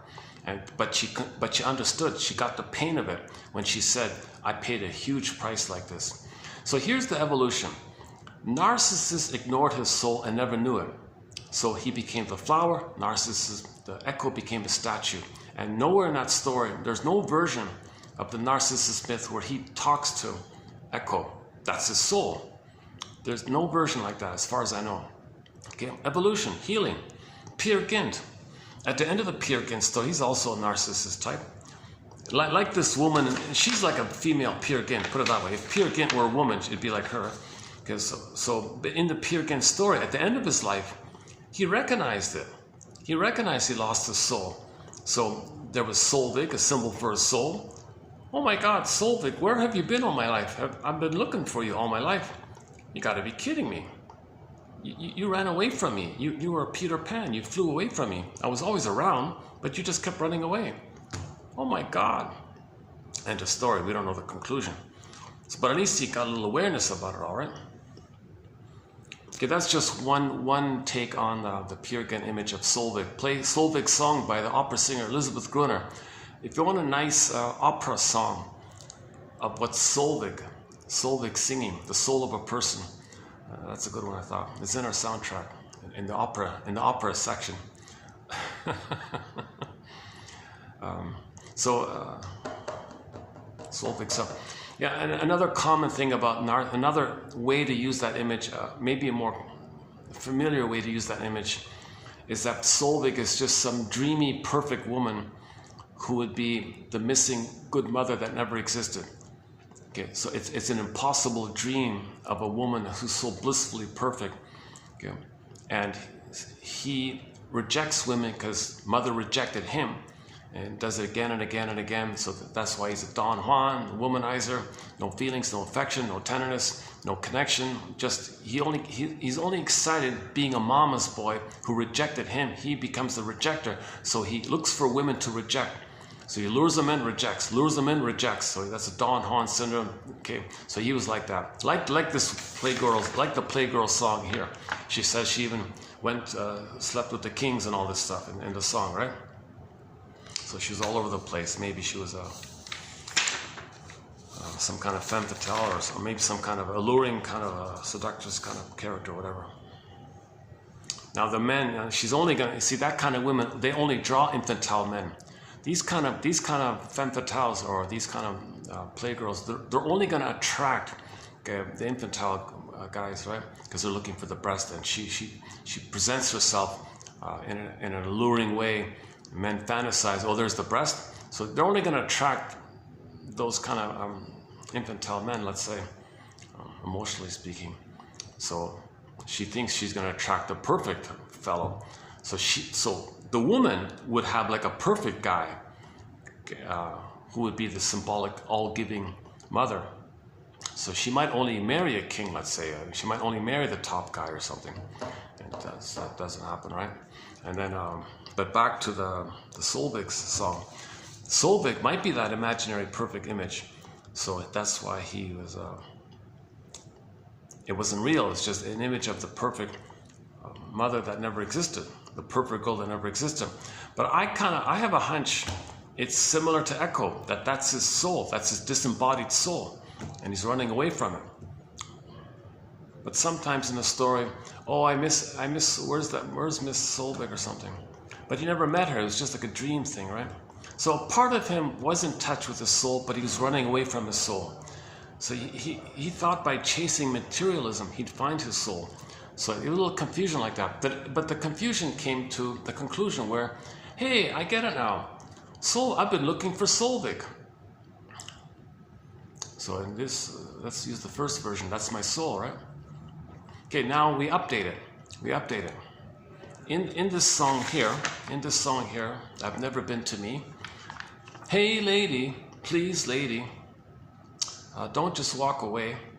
Because I have this need to tell you why I'm all alone today. I can see so much of me still living in your eyes. Won't you share a part? Won't you share a part of a weary heart that has lived many lies? I've been to all these places. Then she lists all her escapades, sleeping with the kings and sleeping around all the time, right? Like a playgirl all the time, visiting all these places like that. So she went to all the most luxury resorts, all the most luxury islands, I guess, and she would call that, thinking that's supposed to be paradise. So the line is, I've been to paradise, but I've never been to me. Now, she doesn't mean like a real happy place. She means these illusionary, luxurious places. She just means luxurious places. I've been to luxurious places. I've been to paradise, but I've never been to me. So I've been everywhere, but I've never been to me. And I think that's the shortcut of it all. She says, I've been there, done that. I've done everything. I've been everywhere. I've been to paradise. I've never been to me. I've never been to me. And I never knew I'd be bitter from all this. I spent my life exploring while subtle, WHORIN, fill in the blank, that cost too much to be free. So being a playgirl costs too much. Being a playgirl costs too much, she said. Being a Donna Juana, being a Puella, being a she-wolf costs too much. So here she is in her 80s or somewhere. She's a senior and all this, and she bumps into a younger version of herself. Now, she never had a family or connections like that. She rejected it. She flew away from us. I got a free bird. You can't change me. Play the free bird. I got to fly away. I got to flee. If I can't stay here with you, we'll start fighting. Because if I have a feeling, I'll think you're my mother and I'll fight with you. So I can't stay here. I got to fly. I'm a free bird. So I've talked about that song. And then the communion excuse is, it's a handy rationalization. I've been like this, am like this, will always be like that. That's a cop-out. That's an excuse to use if you don't want to grow up. So if you don't want to grow up, you just say that. Been like that, always like that, I'll always be like that. It's waiting. So that means you don't want to face anything. You don't want to heal. You don't want to go on the second journey midlife. You don't want to engage in adult development. Okay, you don't want to go on the second journey midlife, the hero's journey midlife, the second half of life where you get back your soul. No, I'm always, you just brush it off. Explain it away, they say. And then the other line was, the cute line, well, look, girl, I gotta leave you. It's not you, it's me. Now, the appeal of the song is that when you look at a bird in the sky, a free bird, well, hang on a sec. Birds, they individuated. They're embodied. They're flying. They're being what they're meant to be. So we have a real appeal to that, right? Plus, you blend in the psychology of escapism, being a fly girl, fly boy, like flying around all the time. Escapism, Peter Panism. So you kind of blend those two in the positive side and the dysfunctional side. There's a real appeal to that image of, I'm a free bird, I'm a free bird. Everybody's, oh yeah, I'm a free bird, I want to be a free bird. It appeals to both, like that muffler commercial. If you come to this muffler shop, you're a somebody, like an authentic somebody or a neurotic somebody, or you're somebody, you choose. So it'll draw in a wider net of appeal like that. Please lady, don't just walk away. Oh, so she meets a younger version of her, and here she wants to be generative. Here she says, I want to tell you what I wish someone had told me. I wish someone had told me about the Donna Juana syndrome. I didn't know about the Donna Juana syndrome. I didn't know about the Peer Gynt syndrome. I didn't know about the she-wolf syndrome. I wish someone told me, you know, young lady, you're in your 20s, you kind of remind me of me. And I want to treat you like my daughter. I want to do something positive and generative. So please listen to me here. The young lady said, I'm busy here. You're an old woman. You don't know what you're talking about. You're an old she-wolf. I don't want to listen to you. Please, lady, please, young lady, don't just walk away, because I have this need to tell you why I'm all alone today. So of course she's always been alone. She's always been alone. She's been escaping. She has escapism. She's an escapist artist because any connection reminds her of the pain, the prototype. The prototype of connection is the pain with the mother. So she's always alone like that. She can't trust because it triggers the pain with the mother. So she flees and flies all the time. That's why she's alone, right? Even though she may be in a crowd of people, right? I can see so much of me still living in your eyes. Won't you share a part of a weary heart that has lived a million lies? That's a great line, eh? That's a pretty good line, right? Please, lady, don't just walk away, because I have this need to tell you why I'm all alone today. I can see so much of me still living in your eyes. Won't you share a part of a weary heart that has lived a million lies? I never knew I'd be bitter from this. Spent my life exploring subtle, fill in the blank, WH, that cost too much. It cost too much. It cost too much to be a she-wolf. It cost too much to be a she-wolf. So the young lady, she said, look, young lady, you already got a kid and a husband. Enjoy that. Come on, don't run away. Keep that. You got something good. Just fix it. Just talk, work it out. Don't, you know, just you got something there. That's more valuable. That's more meaningful. It's more valuable. You connect. You have a connection. I don't have a connection. I don't trust anyone. I just play a superior solipsistic bubble flying around with fantasies of escaping all the time. And then, of course, I reject men because mother rejected me. And I get excited doing this. I get addicted doing this because that's my bond to the mother. Mother rejected me. I'm the rejecting mother. So I find men to play me, and I reject them because mother rejected me. And she's excited like this. And there's no feeling involved. Now, she can't stay in a relationship because if a feeling comes up, whoa, then she'll fly the angry mother image onto him and fight with him. And they'll be fighting all the time. So she's got to flee away. So she said to the young lady, look, you're in a relationship already. Look, just talk to, you know, see a counselor or something, like talk, make eye statements, do something. Don't do what I did. Don't become a she-wolf. Be a human. Enjoy the more human side of being human. Very good song, yeah, very good. I was so surprised to find it on the overhead on the mall there. I mean, they play a lot of disco, like Donna Summer and Madonna and all these kind of songs. So that one's in there as well. It was a bit of a hit. Charlene. Once again, it's called "I've Never Been to Me." I've been to paradise, but I've never been to me. That line is such a great line. Right? She recognized she never went inward. She never identified her beingness. She never found herself. She never found her authentic self, her real self. We had it, we lost it, we're supposed to get it back. She said, I never even tried to get it back. Now I'm an old she-wolf. Come on, young lady, learn from me. Let me do something positive in my life. Let me help you. Let me help somebody. Let me do something Let me do something good for a change. Let me save your soul, you know, kind of thing. Can't save mine. I learned from me, you know, learn from my mistake kind of thing. Hey lady, please lady, don't just walk away, because I have this need to tell you why I'm all alone today. Won't you share a part of a weary heart that has lived a million lies? That's rationalization. She always a million lies, endless rationalizations, endless excuses.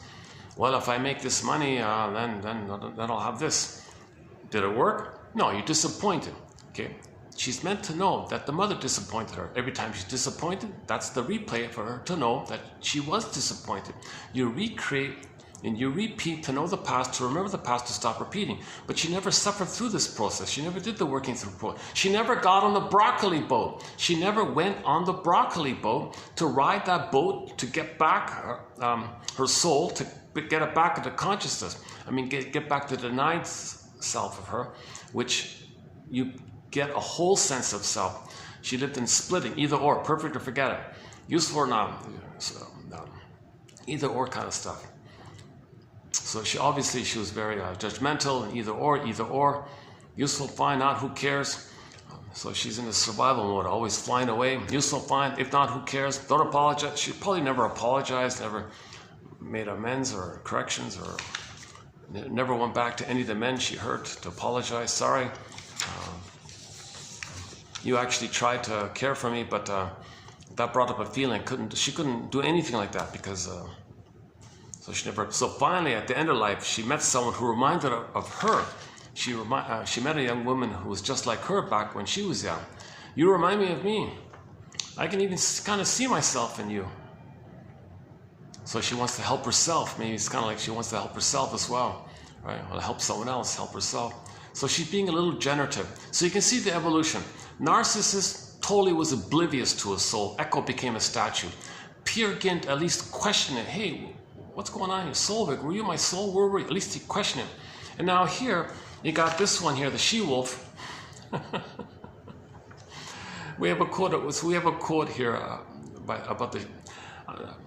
in the 40s and the 50s, they called the Don Juan sometimes the wolf. So for the female version, it was the Donna Juana and the female wolf, but they didn't say female wolf, they just said she.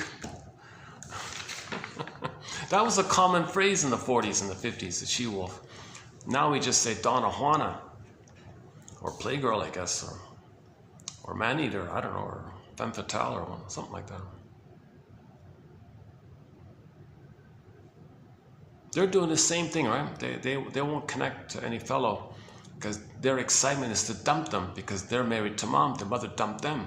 So that's all they're doing. Then they bounce around needing to do it again and again. Repeating, doing to others what was done to them. Ultimately, to finally know what had been done to them so they can stop repeating it. Hey, late.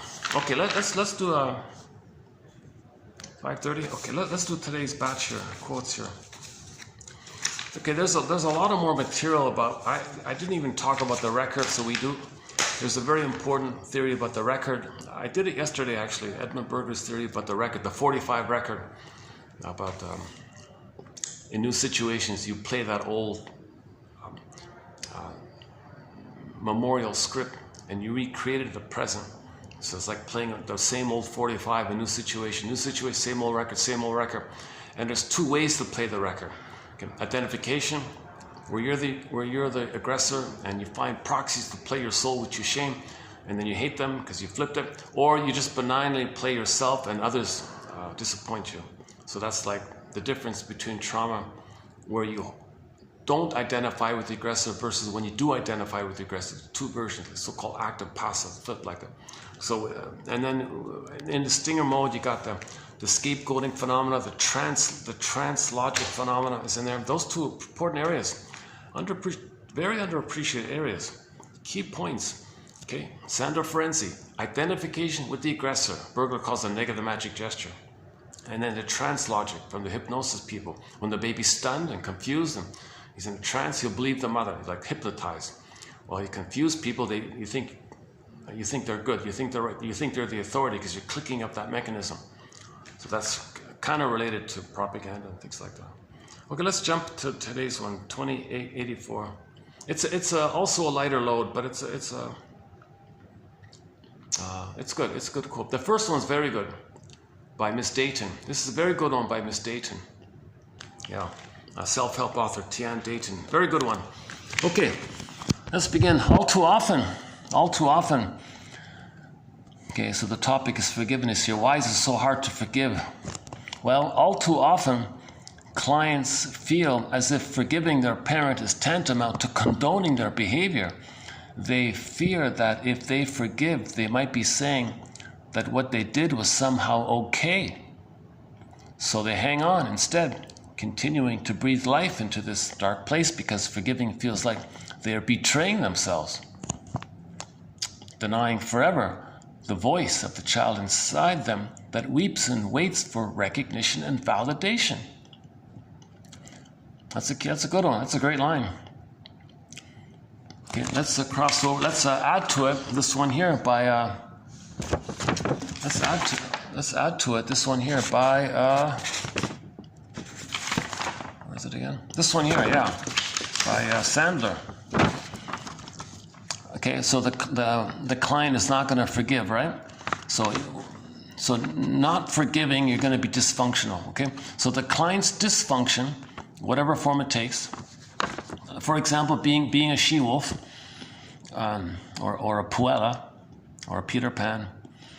The client's dysfunction, whatever it is, fill in the blank, is part of a secret bond of suffering that links her to the mother. It is part of an unhealthy identification with her, a pathological mode of attachment. For some clients, their dysfunction, whatever it is proof of the wrongdoing committed by the parents.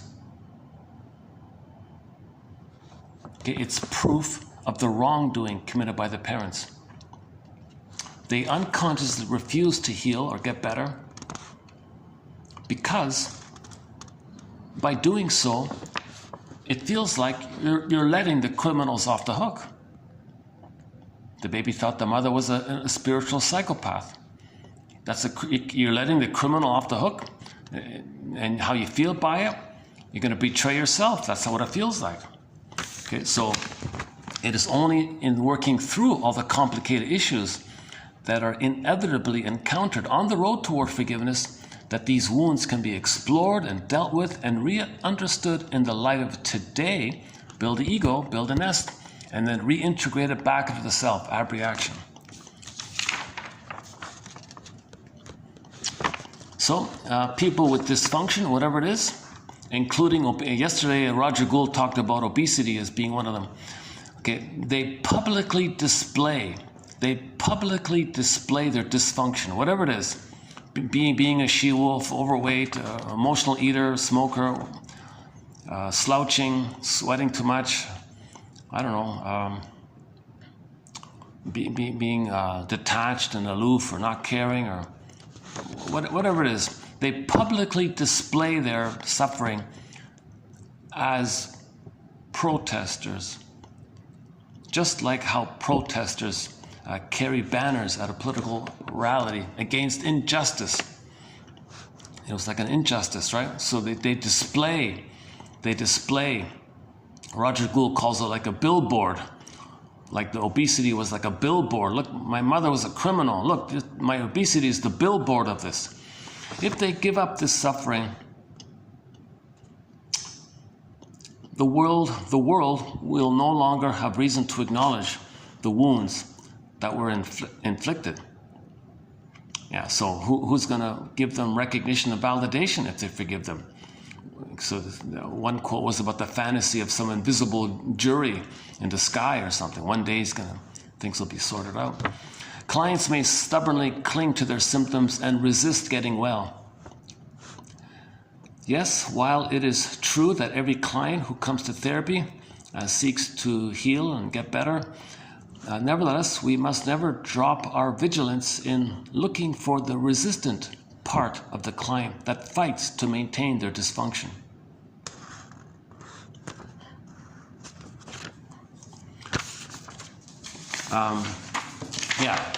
Yeah, okay, here's the Gould one, with the weight one. Some people, one person said they don't want to be healthy because they think automatically, they believe their parents are going to take credit for it. What an injustice. You hurt me. I nevertheless healed, and you're going to take credit for it? I'm not going to heal, so you don't do that. That's another reason. That shows how much anger there is. You're so angry that you don't even want to heal because you're enraged that they would take credit for your healing, that they did something good, that totally denied what they really did. So despite how painful it was, you managed to heal, but wait a minute, they're going to take credit. Well, that's too much. I'm not going to heal. I'm not going to get better. I'm too angry for them to see them letting them off the hook. They're criminals, though, right? So the billboard. Your dysfunction is the billboard. Look, world, look at what my mother did to me. My symptoms are a billboard, are a poster, like I'm protesting like this. So you're constantly in protest mode. Now, this protest mode, don't think that means you're being autonomous. Don't think that means you're being like with self-initiative and healthy like that. Being a rebelling and fighting with the mother, that's not like genuine autonomy. That's what Mr. Gould was saying here. Let's quickly run through it.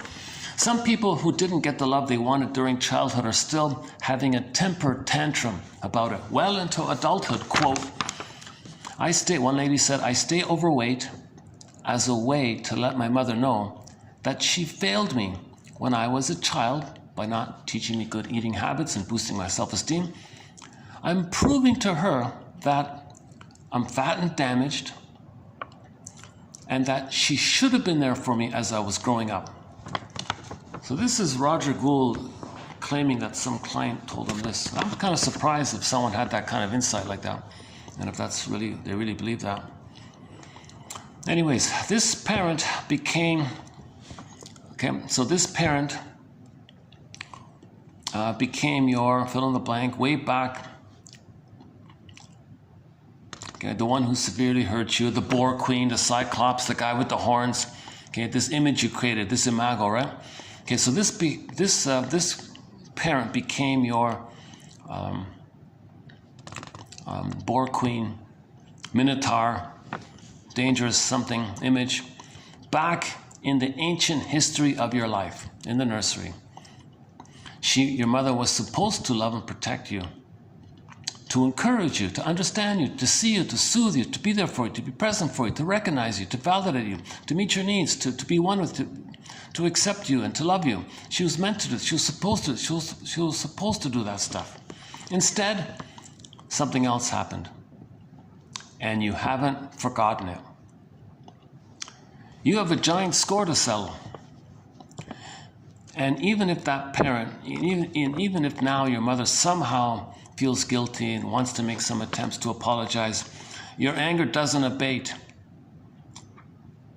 Too little, too late, right? Even if that parent has already passed away, the fury still festers inside you.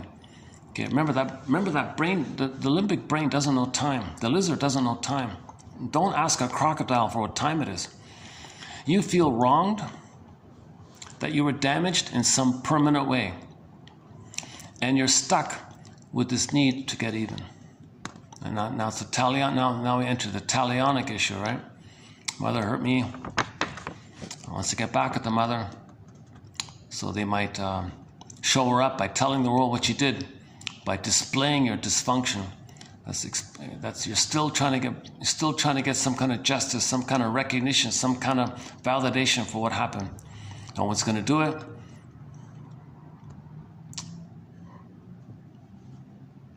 Okay, for example, one woman named Diane made a decision years ago to spite her fastidious mother by gaining weight. She feels that her mother deprived her in every important way, preferring her sister. Okay, so Diane was scapegoated, right? And the sister was the hero, got the support the parents wanted the sister to be a hero, so they supported her in her studies. But in the anger of it all, they scapegoated Diane. So, so Diane circumvented all this, dealt with this pain and rejection by trying to control the situation by gaining weight, thinking she can like buffer herself, like have a barrier there, have a like a wall of fat to protect her, like a wall like that. And she remains like that in defiance. She's in control, she has protection from the mother. It might be important for Diane to disavow her mother's treatment of her, but there's a big difference between standing against the mistreatment and shutting the door to relationship if the other person can't act civilly, versus staying in a rage because of that mistreatment. So yes, Diane wants to admit that she was wrong, that the mother was impaired, but that rebellion is not autonomy, right? Diane certainly cannot hurt her mother, who passed away a long time ago, by staying fat. She's not even around. The mother passed away a long time ago. The mother is, I don't know, the ashes are on the ocean or something. Diane certainly can't hurt her cremated mother, whose ashes were spread on the ocean, by staying fat herself. You think you're going to hurt your mother like that? She's long gone.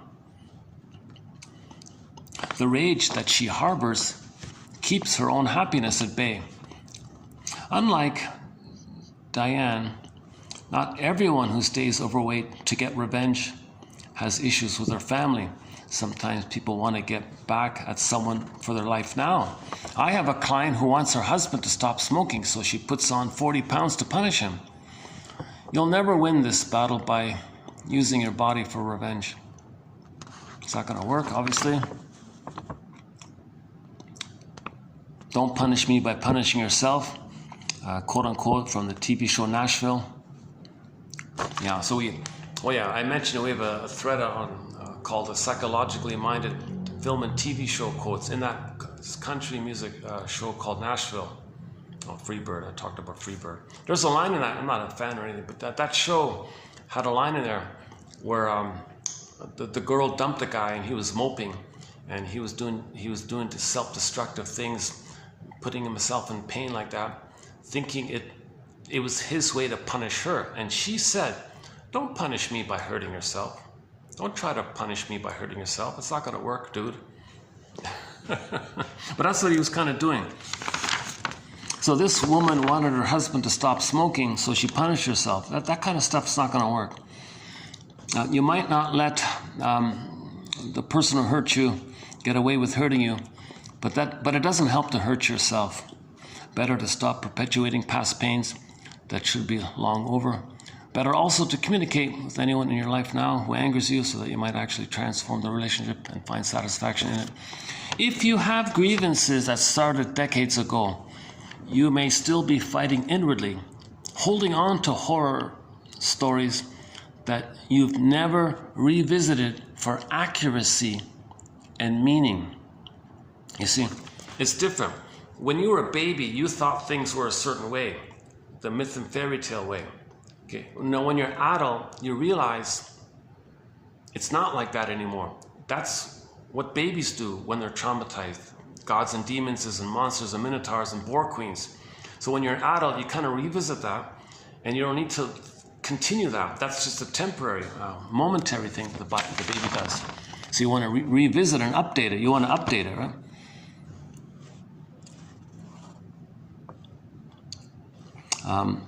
So you've never revisited for accuracy and meaning, feeling yourself to be the victim of a huge injustice or hypocrisy, interpreting your own experience with the same mindset you applied as a baby.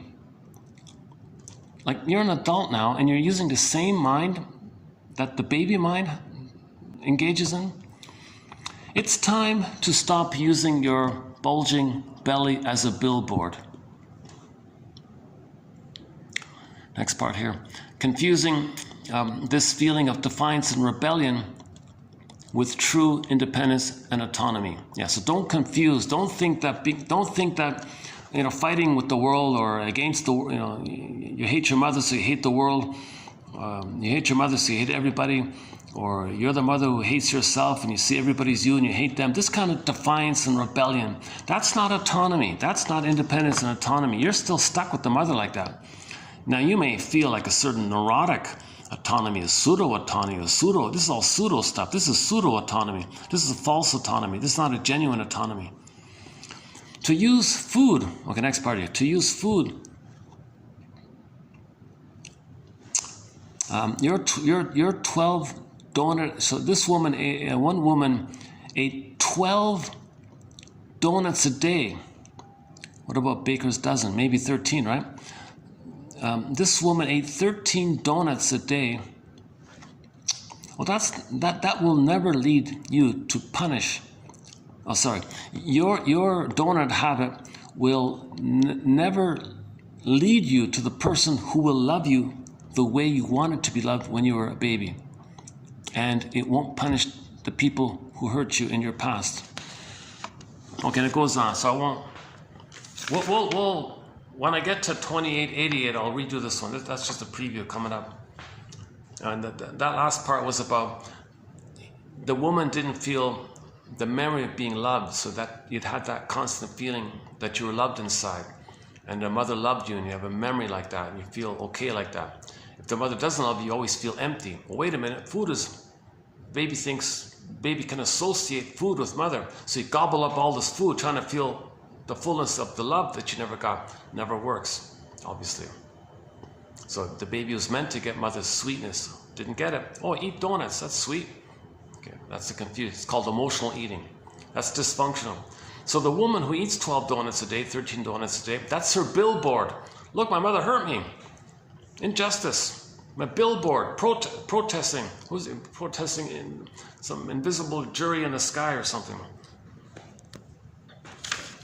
Okay, back to today.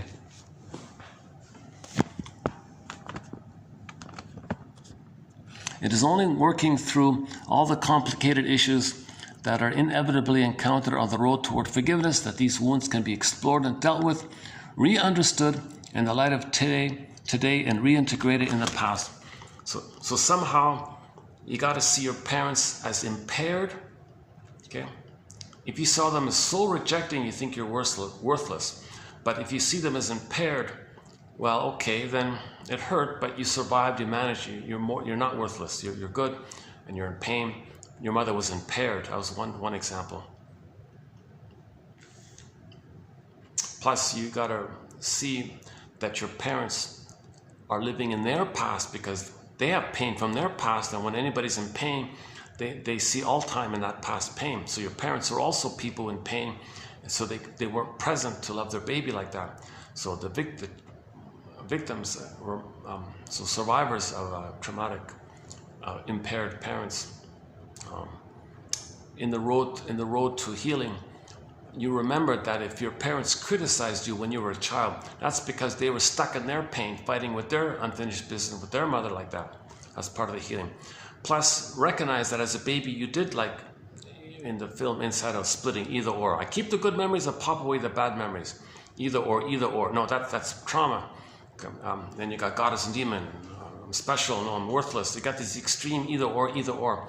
So you want to have a balanced, three-dimensional, realistic, that mother is loving, but she's in pain, and she cried for love, and she couldn't love. She would have if she could have, but despite the fact that she couldn't, she still did. A little balance like that in correspondence to yourself. You were born to be loved, but she was impaired, but you're still good, even though you didn't get the love, but it hurts like that. You have a more balanced, three-dimensional. It's called looking for the third side of the coin. Okay, go to Route 66. I talked about TV show quotes. Route 66, TQ 2599. It's the fifth one down. We got 11 quotes from that classic TV show. Great show, a lot of good quotes from there. Actually, some of the best quotes in our 10,000 collection come from that show, Route 66. In particular, the first 5. That's a great batch. That first 5, unforgettable. That's a great batch. The first one is about the mask episode. Second one was the birth trauma one, and the third one was about the grief. The one about the albatross, the grief one. she was trying to escape her grief. She got on a motorcycle, buzzing down the highway, thinking that behind her was another motorbike, and this invisible grief, her own grief was riding and trying to catch up with us, going faster and faster. The fourth one, another good one, about the future one, and the last one, the main one, the third side of the coin.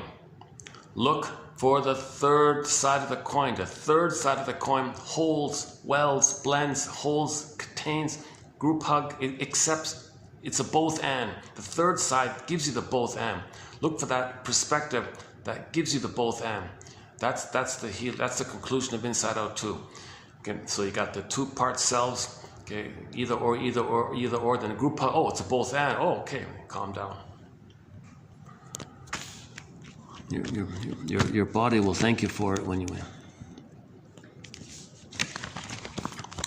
Okay, one more point about forgiveness is this one here. One client said, "You know what? I'm going to forgive my mother because I know full well she's never going to change. She stubbornly wants to live like a permanent she-wolf." Or narcissist, let's just say, and there's no sign of her healing or reading. She's just lying, a million lies, again and again, pathological liar. So I know she's gonna continue her offensive behavior. I will, if I know this, then it'll release me from the constant expectation that somehow magically she'll be different. So that might help, I don't know. Okay, another one about forgiveness. We have all had bad things happen to us. When we can see them as mistakes, not as complete pictures of who we are or who the other person is, we can move into forgiveness. That's a good one. Again, we have all had bad things happen to us. When we can see them as mistakes, it was a mistake. The mother made a mistake. She was impaired. She was emotionally immature. She was wounded. She made a mistake. She'll regret it later on. Like when she gets her feelings, she'll realize it's a mistake. She was just in this compulsion to replay her traumatic past, and she used the child in her drama. It was a mistake like that. Intergenerational trauma is a mistake. When we can see the pain that we received from our parents, that was a kind of mistake. If you think in those terms, it was just a mistake. Okay, then that mistake means that that's not the complete picture. Therefore, that's not the complete picture of who you are, as well as who the parents are. Okay, next one, transference. When we unconsciously project a set of emotions from a relationship into the past, into the present. Okay, sorry, hang on. Okay, next one here. If we want to forgive the person we're angry today, okay, so in current relationships, so let's do it. Let's talk about the present. Let's say somebody in the present disappoints you and you want to forgive them. Okay, let's say somebody in the present disappoints you. If we want to forgive the person we're angry with today, it never quite holds if we don't undo the pain from the past that's mixed up within it. Yeah, so part of the forgiveness for people today, the person today triggers the pain in the past. You transfer the pain of the past to the person in the present. It's all blurred up. So if you want to forgive the person today, the person in the present disappointed you. That's for you to know that you were hurt by the mother. So it's easy to forgive people in the present. They're just in their pain, so they didn't hurt you, right? But they reminded you of the hurtful mother and the feelings you felt for the past. That's why you were drawn to them, to know your story for the past. So the people in the present disappoint you. The strong emotions are for the past. They just remind you of the mother so you can know how you felt with her. Now, if you transfer that pain from the past to the person in the present, think the person in the present is the cause of your pain that took place in the past with your mother, how do you forgive the person in the present if you think they're the one that caused that pain from the nursery? So you got to unblend this kind of stuff, yeah. Yeah, these are good quotes by Miss Dayton here, yeah. She's a good self-help author. She talks a lot about psychodrama, Mr. Moreno and all that.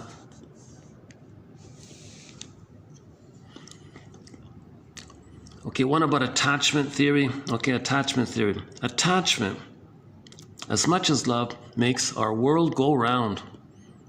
For example, a kitten meows to signal her mommy cat that she's out of reach. Mommy, where are you? Meow, meow, where are you?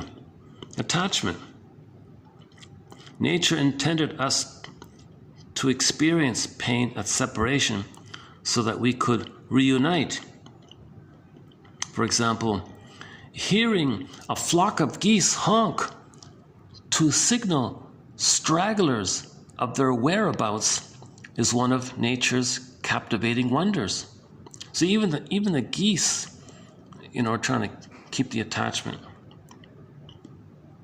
Attachment, as much as love, makes our world go round.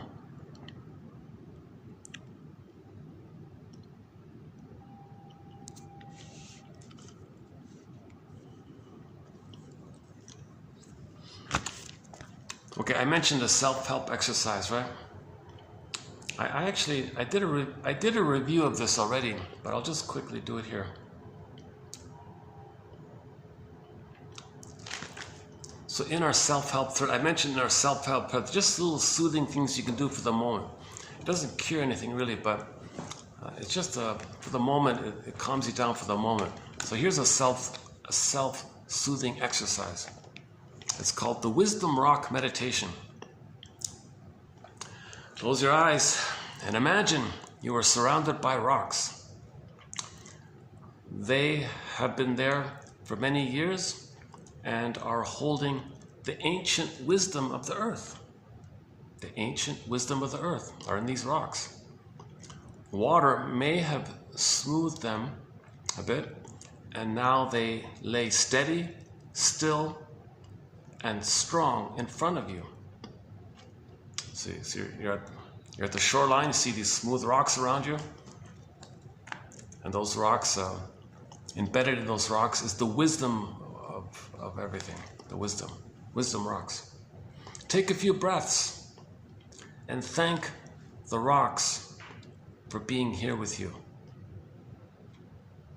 Imagine that each of the rocks has a word carved into it, such as courage, love, trust, faith, vulnerability, curiosity, playfulness, honesty, miracles, blessings, or any other word that may have been placed there just for you. Now look around at the rocks and pick the one you feel most called to. Okay, the word, the shape, the color, the whole, whatever it is about the rock, the word, maybe the shape of the rock or the color of the rock. Simply pick the one you want to hold in your hand for a moment. Hold the stone in your hand and feel the essence of the word on the stone. Remember, there's a word on the stone, right? So let's say you picked up the stone that said beauty. Now you're holding an ancient wisdom rock that says beauty on it, or whatever. Pick anyone. Then you say to yourself, what does it mean to me? What does it mean to me? What does this mean to me? How is this word going to inform you about your true self? What else does this wisdom stone want you to know? Be with the stone for a few minutes and allow the answers to come. Take as much time as you need to be with the stone.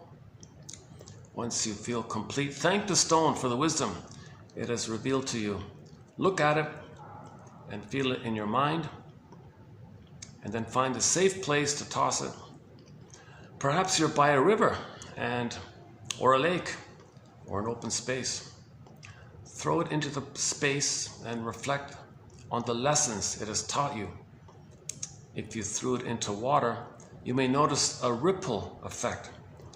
Know that the wisdom of this rock extends out into your life and the world around you. You can always come back to this word again anytime when you need to. You can also come back to this place again and ask for another word and repeat this meditation. For now, open your eyes and continue your day holding the wisdom of your rock. So it's just kind of like a pause method, a projective method, a projection. So to see your unconscious onto the rock, something about you that you don't know. So you just pause like that and just imagine that the unconscious is like a Hermes, a messenger from the unconscious. So it's just a little device to get you in touch with something that's denied in you. So whatever spontaneously comes up, you see all these ancient rocks, wisdom rocks. Just think wisdom rocks, the ancient wisdom rocks of all time, the universe, wisdom, you name it, the great spirit, the wisdom of billions and billions and trillions and billions. Again, these rocks like that, and every rock has a word on it. So just imagine that kind of scene like that, and just pick one. Okay. Now, when you pick one, it's a combination of the main feature of why you picked it is the word on it. So imagine all these rocks, and all the rocks have a word on it, some word. And just spontaneously pick the one of the word that first comes to you. Let's say, like when I did this, I thought, oh, beauty. Yeah, I want to pick the beauty rock. So whatever it is, right? So you pick that rock, hold it in your hand, notice the word there, and then what is it saying? Free association. Try to know that it's a part of you, that it's an aspect of your real self. Now you want to get in touch with it. It's just a reminder like that. Okay. So once again, it's not grieving. You're not mourning anything. It's just for the moment. It just reminds you. It's just a momentary self-soothing exercise.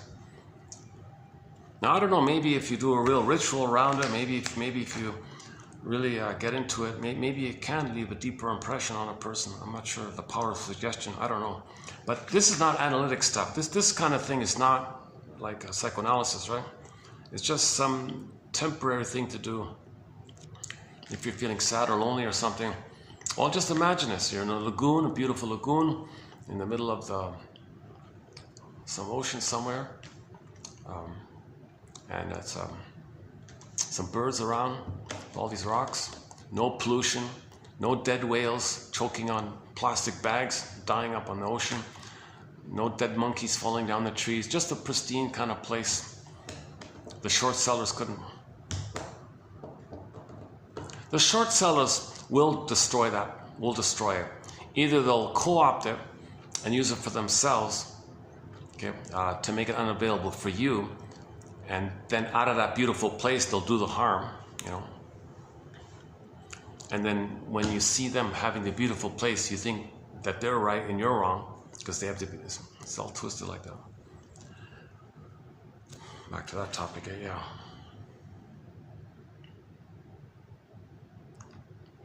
Next one. Okay, next one. Just a short one here. The word familiar contains the words family and liar. Right? The word familiar contains the words family and liar. Look at the word familiar. F-A-M-I, okay, and then liar, L-I-A-R, liar, familiar, family. Many of the familiar stories we learn early on about ourselves are lies, not true. We get all these lies from our family. The mother says, the mother shames her own baby because she was shamed. Mother, why'd you shame me? Well, mother's rights. That's a lie. That's a rationalization. That's BS. The mother doesn't have the right to shame the baby just because she was shamed. And so on. A lot of mothers gaslight their babies. The word of the year by the Merriam-Webster Dictionary Company for 2022 was gaslighting. But they're dysfunctional. They're in pain. They're in pain. They're impaired. That's why they lied. Lying means you're in survival mode. the parents are also in survival mode. They can't feel or connect. They just want to recreate what happened to them. That's their attachment to the trauma bond mother. They're just trying to stay safe. They never mourned. They never got on the broccoli boat. Okay, this next one here about the vagal nerve. I'll revisit this one in the future. This is something new to me. About the dorsal vagal nerve versus the ventral vagus side of it. So there's a nerve that runs down our back called the vagus nerve, I think. And it responds to trauma, right? There's going to be a kind of the main nerve. It'll react when the baby's traumatized. So a little bit about that.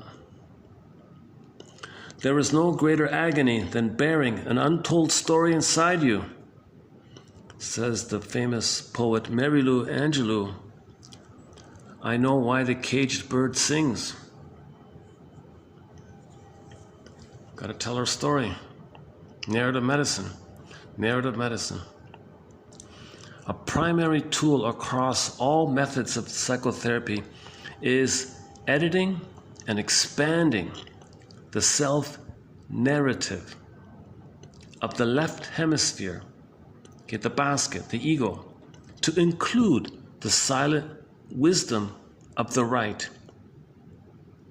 the unconscious, the id, the wounded inner child of the past, your emotional memories, your emotional feelings, your beingness, your soul. You need the cortex. So the left hemisphere is the basket, the ego. The right hemisphere is more in the feelings. Where it was, ego shall be. Build the ego, then more feelings shall be accepted. Healing and wholeness. So it's the constant process to make the unconscious conscious, right? So again, the Rapunzel. You want to pull up the rampions. It's a radish called Rapunzel in German. Pull it up from the witch's garden. Bring it over the fence to the conscious side and accept it. And you eat it, eating the shadow. Because in the ground, these rampions are like carrots. They're in the ground. It's like shadow, repressed, unknown, but it's yours. Identify it, bring it over, get a lantern, lasso of truth. Identify something about you that you don't know, and eat your Robert Bly says, eat your shadow. It's a strange expression. He means reintegrate, re-accept, reclaim, re-own, make yours again. So the image is she ate the rampions. Something about you had it, you lost it, want to get it back. That's all it means. We had our golden ball, we lost it, want to get it back. Who we'd be had we been loved, we lost it. We want to kind of get it back like that. The recognition that we're traumatized. We don't even know it. That's in the unconscious. We want to get back. The recognition that we're traumatized. We don't even know that. Well, own that. Make that conscious. Make inferences. And this is a continuous process to make the unconscious conscious. If there's too much in the unconscious, there's too much pain, you feel too much guilty, all these problems like that. Then you're loyal, you don't forgive, and you're stuck in rebellious mode basically your whole life. Rebellious mode is not genuine autonomy. You're still stuck with the mother like that. You're having a hard time forgive her because she was a criminal, and you want validation for the pain you felt with her. You want recognition for the pain you felt, so you broadcast with your symptoms. I want validation. But who's going to go up? Who's going to go up to anybody with a symptom? If there's anybody out there with a symptom, right? Take your pick, right? Who's going to approach that person and say, I validate and see the trauma that inflicted on you. I recognize something happened like that. Too little, too late. He'll still do it. It's not enough. So he wants some invisible jury in the sky to do it, like some big, powerful mystery. It's just a fantasy. The only way out of this curse is forgiveness. Okay, see the two sides of the story. Free association, broccoli boat, ab reaction, and these ab reactions doesn't mean like it's one big weeping session or something. These can be little quiet awakenings. Okay, just little awakenings, quiet awakenings, just like little moments of little blips, like little ahas. Oh, okay, I feel it now. And then you don't need to repeat too much. You want to strengthen that and reclaim, and it's just a constant practice. So that's what the image means when the opera singer dialogues with the phantom of the opera. Okay, he's not a separate physical character. He's just a personification of the person's trauma, pain, rage, wisdom. Remember the wisdom? So she dialogues with herself, reclaims, listens to him, accepts, goes on stage, more embodied, was a better singer. Remember that? That's the message also in a film called That Uncertain Feeling. Lady had a problem, went to the shrinker man, and said, yeah, you've got a repressed self, you got a denied self, you got a secret self, a second self, a shadow self, a double self. You got someone in you you don't know, like a stranger. Someone walks with you. He's not like you, but he is you. He's living your life. You don't even know him. Do you want to meet this person? She joked and said, I'm afraid to meet strangers. It's you. Huh? Then next scene, she met this tortured, brooding artist guy. That's the image that he's a personification of her double self, her secret self. So she befriended this brooding artist guy, this wise, but brooding and sad and trauma and pain and wisdom and creative and everything about her that she doesn't know. Their creativity or pain, knowledge. Like he was a personification of her denied self, her double self, right there, her unconscious self. Kind of like her soul almost. So she befriended this character, hung out with this character, listened to him, spent time together.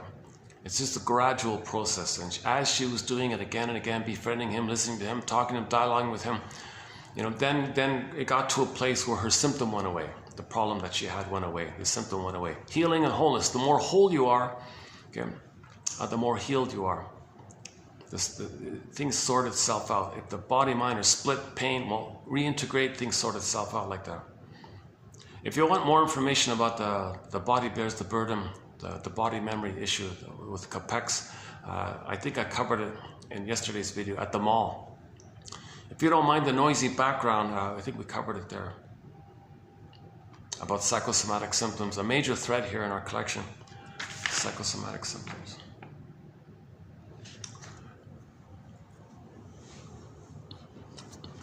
Okay, how trauma can be passed. Help people see that it's not just the personal thing.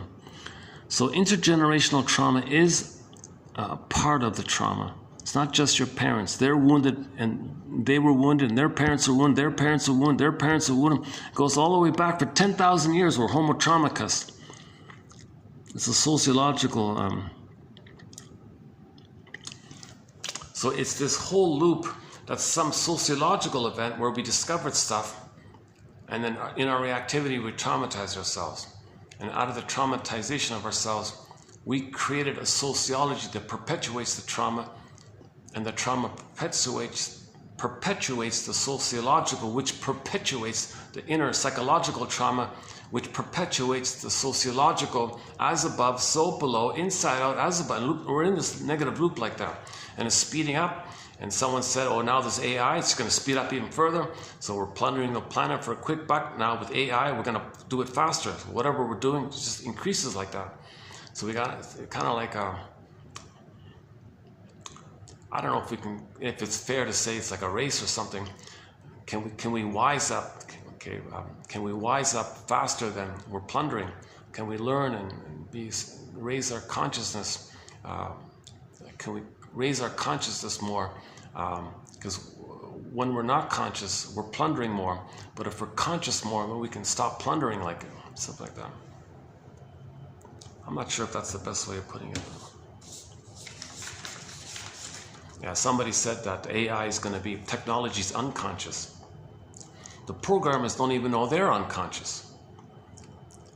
So the programs can have this sneakiness about their rage and their rebelliousness or something, and give it to the technology to be a proxy of the programmer's rage.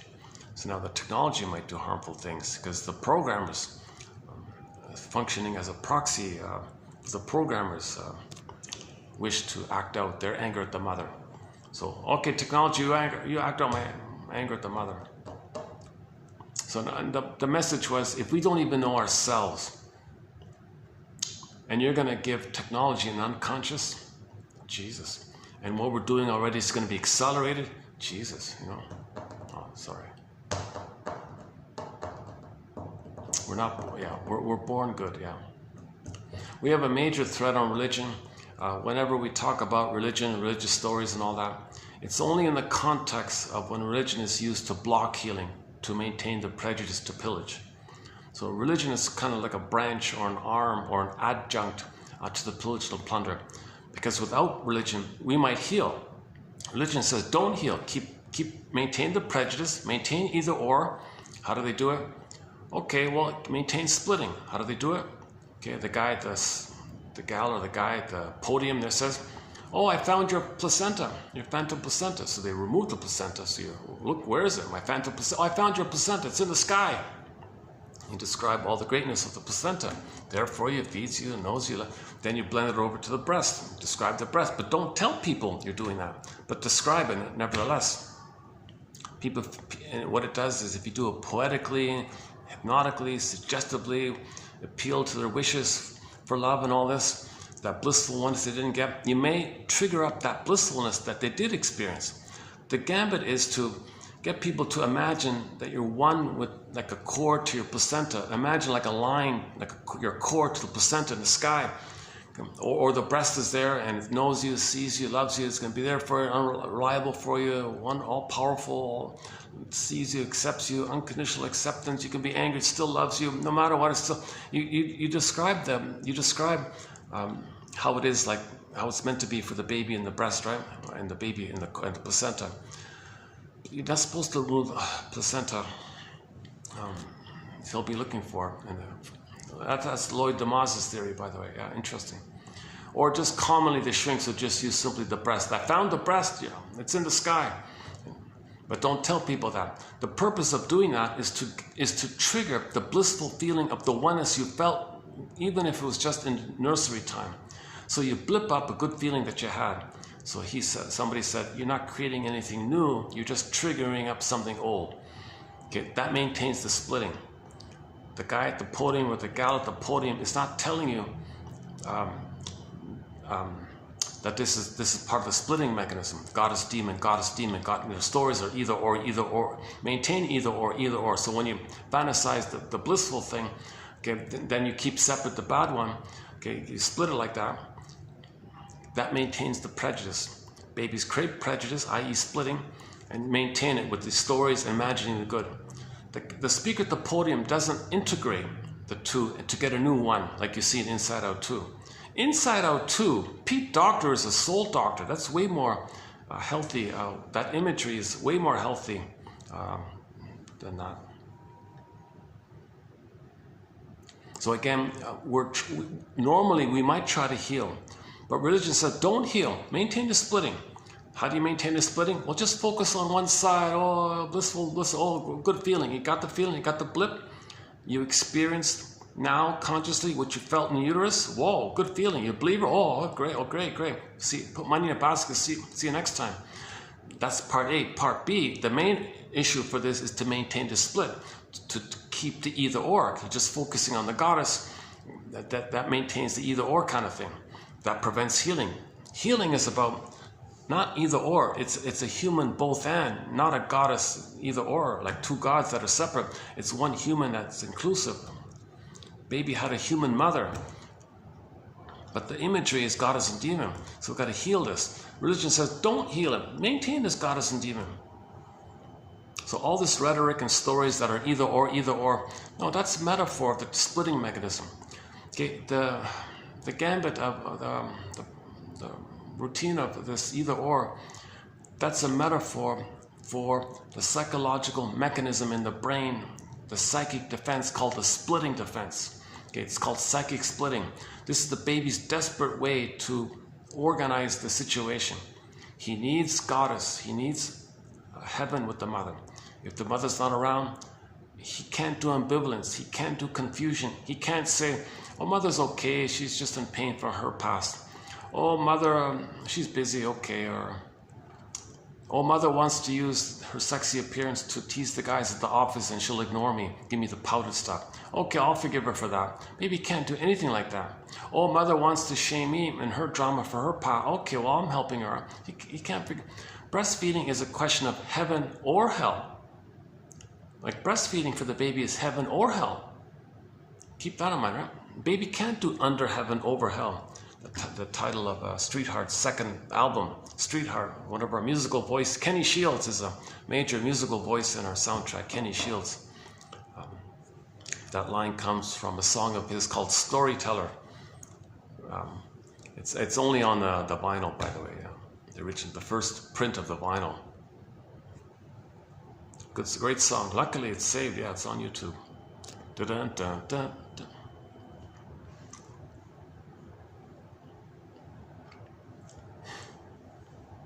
It's a wild song, it's a fun song, yeah.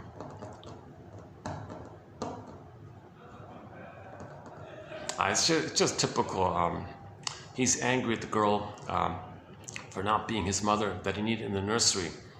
And he's angry at her. Oh, you're such a liar, you're such a deceiver, you're such a storyteller. He means it like that. No, that anger he feels at the girl, okay, that's for the mother. He chose her to know that.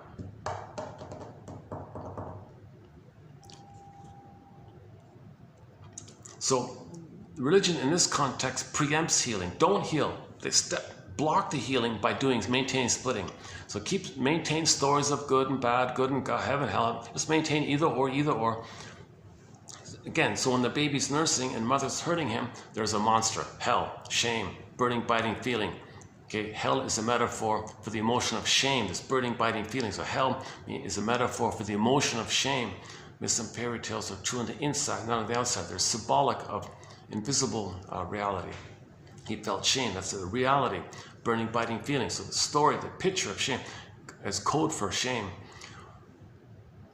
So when the baby is shamed by the mother and feels this hell with her and there's a monster like that, splits it off, can't admit it, no way, that's not my mother, that's some monster, that's not my mother. Denies it, hallucinates a goddess. He needs a goddess to survive. It's heaven or hell. So he does either or like that. Now babies may briefly do this, but if the mother is so severe, the baby doesn't allow the chance for the baby to have this resolve, and he maintains the splitting. So that's what religion is for in this context, to maintain the splitting with these stories and getting you to imagine the good breast in the sky, the phantom placenta in the sky. Either or, either or. I found your breast in the sky. I'm saying it very bluntly here. Yeah, it doesn't sound right, but forgive psychology for its jargon. Forgive this podcast for its informal usage. I only have a BA. It's not even a very good BA, to tell you the truth. Just a basic BA. Yeah. Hold on a sec.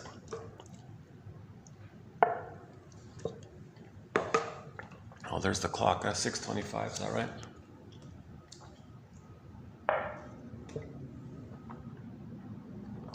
This image there reminds me of the Heartbeat song by Robbie Romero.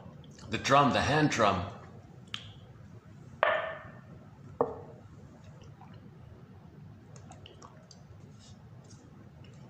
So once again, for the price of half a cup of coffee, the link is there. You don't have to be a member. It's a minimum. It's the price of half a coffee, really. You sign up, right, for a minute, whatever. When you get the thing, you can cancel. Simple like that. Somebody did it already. So it's a great resource. Once again, it's convenient. It's clear. They, as best as I can find them to be, or as best as they can be, in my opinion, they meet Grice's criteria for communication: relevance, manner, quality, quantity. So quantity, okay, not too short, not too long, manageable like that. Quality, okay, that's subjective. If 1 out of 10 helps, that's quality. It's clear, it's teaching you, quality. On topic. Relevance, on topic. Soul doctors, trying to heal you. manner, shrinks, friendly, warm, manner, relevance, the manner. And what is it? Quantity, quality, relevance, and manner. Yeah, the manner is by the shrinks. They're soul doctors. They have their feelings. They want to help you have your feelings. They want to heal. They're soul doctors, doctors of the soul. So the manner's there. They have empathy like that. They're clear writers, so they're mindful with their words. Unlike myself, unfortunately, sometimes. That's something I really got to work on myself, to be more careful and selective with my words. My goodness. What a huge loss on my end to not really take advantage of those 19 years. Those lost, 19 years lost. What a huge loss. 19 years from junior kindergarten to university. I did 4 years actually. 19 years. I sometimes think about that. It was just a blur. It was just all. Seriously?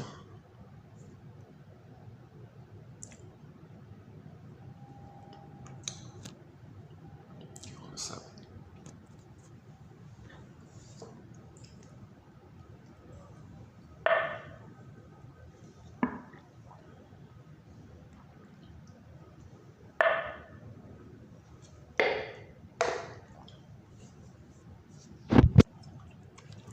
Lighting's still okay here. The lighting is still okay here. Okay, that's 2884. So in the next video we'll be doing 85. Let's see. 5. Oh yeah, one from Robert Bly, I guess meant LaPonche. Yeah, he's the guy that co-wrote the dictionary called The Language of Psychoanalysis, 1969. Very good book by LaPonche and Pontalis. So here's one from there. Oh, this one about Generation Z. Yeah, okay, I'll talk about that. Transference is always an important topic. Transference, yeah. Oh, the compulsion to repeat. The compulsion to repeat causes each person to construct patterns over and over again in relationships. Patterns that can be quite self-defeating. We invariably observe these patterns emerge in the transference, in the here and now. Yeah, here, splitting. Here's the one about splitting. The primary aim of therapy is to bring about a synthesis, psychosynthesis of the personality. It's not either or. Mother's not a goddess or a demon. You're not a special, supreme little god, nor are you this worthless fill in the blank. Okay, come on. We need to synthesize. It's not either or. The both and, that is the synthesis. Something realistic, that is inclusive, three-dimensional. This is difficult because the client's unconscious resistance. There's a resistance to healing. If you're too angry at the mother, then you maintain the status quo. That's your loyalty bond to the mother, and dysfunction means you're still trying to save the mother. Dysfunction means you're still angry at the mother and you can't forgive her. So your dysfunction is a placard telling everyone about this. There is an unconscious need on the client's part to retain his anger so that he can protect his mother. He can have a mother. If he forgives her, he has no mother. That's the big fear. If you forgive your mother, you're facing the memory of that you never had a mother. Now, no baby would survive without a mother. Okay, that's called abandonment depression, the furies, persecutory anxiety, annihilation anxiety. So that's why you need help, like a safe place, like a caring witness who validates what you're going through, who doesn't shame you while you're being vulnerable like this. So he understands trauma and he's been through it himself.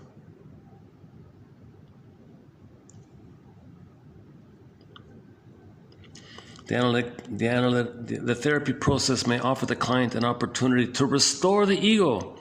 That's what we're trying to do, which has been weakened with trauma. The outcome will depend on the extent of this damage, which has resulted from adverse childhood environmental events and how the baby responded to the trauma. Alice Miller calls it an invalidating environment. A lot of people call it childhood adverse experiences. Okay, betrayal trauma, attachment trauma, relational trauma, betrayal trauma, developmental trauma. Okay, so the emotional life is stunted, frozen, stunted development, developmental arrested development. Meaning in this feelingful area about yourself and others, and you have these false conclusions, or these conclusions that you're no good, mother must be good, and others are mothers are so terrible because you don't want to know that mother hurt you like that, and you think others are no good, you don't want to know how you felt no good, others are threatening because you don't want to know that mother was kind of dangerous like that. So when you do splitting, you're going to project one side or the other, and you can flip it around. So you might idealize others and quickly devalue them, but when you idealize, they never measure up. No one can be the perfect mother that was needed back in the past, so nobody can do that in the present. So there'll always be a devaluation. So when someone's excited about you, oh wow, okay, if they know a little more, it'll flip and it'll be devalued, right? Many people want you to idealize them. They'll take that to feed on that or something.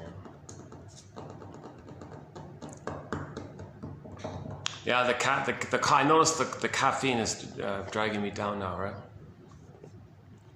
I don't have a good reaction to coffee. Like coffee picks me up for like about 2 hours, and then around now I feel like I'm starting to slightly slur my words a little bit. So coffee's not good for me. Yeah, I need juice. I need good juice. Let's see.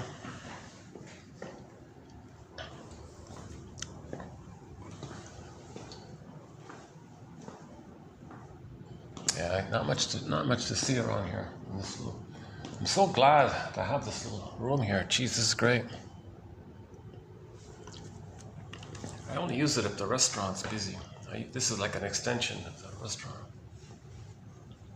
This is good. Yeah, these guys are good. This is a multi-purpose room for the restaurant, the lobby, and everything. Guests and things. The condition is I gotta buy something, right? I can't just bring my own. Yeah, yesterday, oh my God, the mall, the coffee was very good there. It was very smooth. This coffee here is the usual stuff, but yeah, yesterday was good. I might go back to that mall. It was kind of fun in a way. I had this like open space. I was walking around, huge, like this, Florida ceiling, glass windows. I got a view of the construction site, a little park nearby. It was kind of fun. Noisy, but if I talk a little loudly, it's doable, I guess. And then when I finish, I can go to the park next door, right? If there's not many people. And they got the nice coffee on the ground floor. So that's a fun little venue, yeah. Yesterday was a fun video, yeah, I guess. And a good discussion. We talked about the Freebird song and I've Never Been to Me by Charlene. Hey lady. I noticed someone did a cover of it. They changed it. They say, hey fellow. So it's the same thing. You can do it. It's the same thing. You can do it. You can twist it for the fellow. Right? Hey young guy. Hey young man. Listen up here, because I have this need to tell you why I'm all alone. I can see so much of me still living in your eyes. Won't you share a part of a weary heart that has lived a million lies? Okay, old man, what are you trying to tell me? Times are different here. Well, it's too expensive. Being a Don Juan, it sounds tempting. It's too expensive. You'll be bitter in the end. You'll be a curmudgeon. You'll be alone. You'll never know love. You won't know gratitude. You won't make amends. You're addicted to your mother. You are her. You're going to dump others because mother dumped you, and you're being excited. You're going to create rationalizations. A million lies. A million lies. That's i.e. rationalization. Rationalization means you're lying, but you don't know that you're lying. Now, if you're conscious that you're lying, we say you're lying or something, right? But rationalization is the same thing. You're lying, but we use the word rationalization means you don't know that you're lying. That's to protect you from the pain, right? But the pain makes the lie. And the lie makes you unaware of the pain, although it's the pain that creates the lie. Once again, the lie or the belief makes you unaware of the pain, but the pain creates it to make you unaware of it, right? So for more on this point, read the 6 videos on rationalization, plus go to the Janoff material, 45 to 70, 26 videos. It's in there as well about the beliefs. The more pain, the more wild the beliefs, the more wild the lies. And you're determined to believe it. You use trance logic to convince people to believe it. Use tricks to make people believe it. And this whole effort of how to make people believe your lies is also a big part of it. So you don't want feedback, you don't want contradiction. And if someone really confronts you with a lie, people get very aggressive and passionate about it. So, because they need to believe the lie to protect them from the pain of the real issue. They don't want to know the real issue. So they believe the quote-unquote lesser crime to not admit the deeper quote-unquote major crime, i.e. This traumatic attachment with the mother, making this called Schadenfreude, this quote-unquote making pleasurable the pain with the mother. That's a blurred like that. The jargon is psychic masochism, this Burglar's theory. That's like the major crime. No one wants to know that because it's Jesus Christ. Because your identity was, the baby didn't even have the chance to have an identity, and he's being traumatized during that time. So that's called psychic masochism. Very hard to unblend and get your identity when you have no memories of being loved to have an identity. So it's much harder like that. So to avoid the pain of all that, you confess to a lesser crime called a rationalization, pseudo-excuse, an excuse, and you're very invested in this excuse. You don't want people to call you out on it. They'll get enraged, and the reason they get enraged is not only because they're angry, because they need that defense. See, if they need the defense, anger is an expression of unmet needs. So if they need that defense, they'll be angry. But also the anger makes people passive, right? Then, like the baby, when he's passive and he's scared, he believes the mother. So they scare others because they want you to believe their lie. It's called trance logic. Interesting point about that.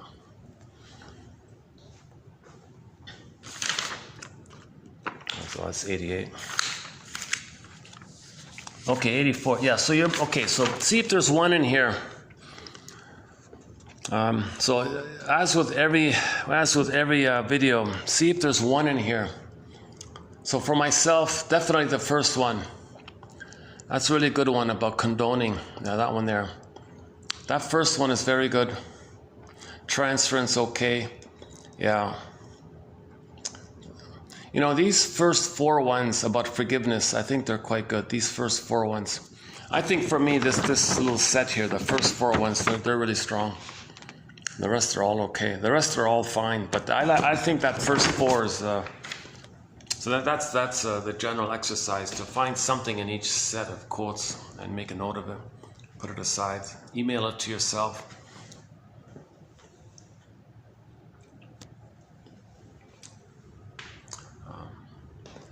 What was I saying before?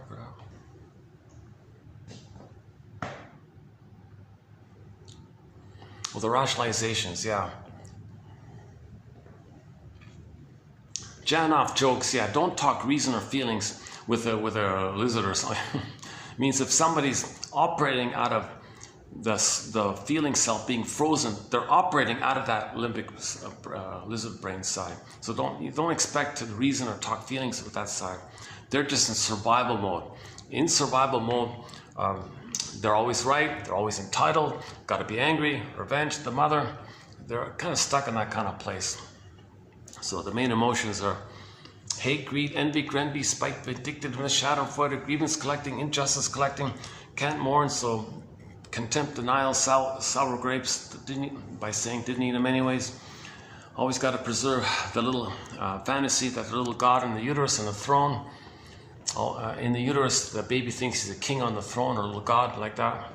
So he's preserving that. But to do that, he's got to shame his soul. So find proxies to play his soul, find proxies to see his soul into it, which he shames, because that's what the mother did to him, and he's the mother who does that. Then he flips it and hates the one he just shamed. And you point some of this out to the person. Whatever they spontaneously say about why they're being so unreasonable, they'll use some kind of twisty logic to confuse you, and they did it. So rationalization is some kind of twisty logic that kind of is an attempt to appear reasonable, to cloak that they're being unreasonable, to appear that you're doing something moral or admirable, to cloak the opposite underneath, that you're doing something really very much the opposite.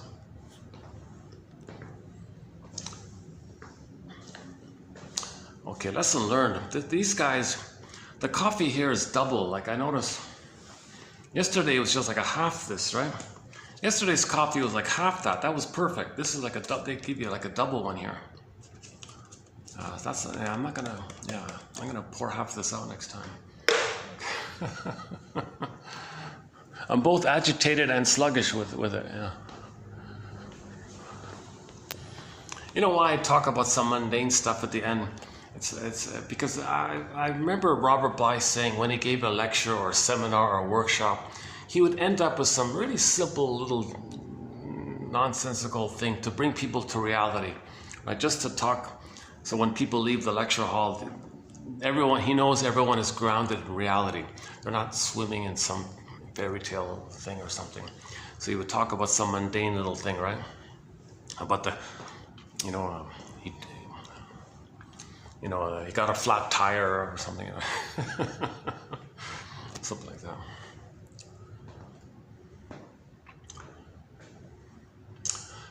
Okay, any final I think I'll start to wrap up here.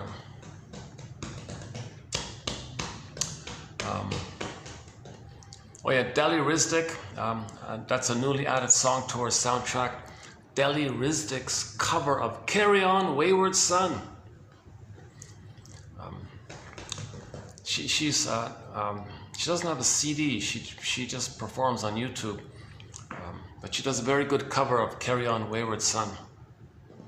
Just a young lady from Brazil, yeah. Just her and a guitar, it's acoustic, very good. She also does other covers like Rockabye Lullaby is on there. I think she did an Elvis song as well. But that's on our soundtrack. Deli Rizdik's cover of Carry On Wayward Son. The conclusion of the song is, and now you no longer feel empty, your life is there for you now.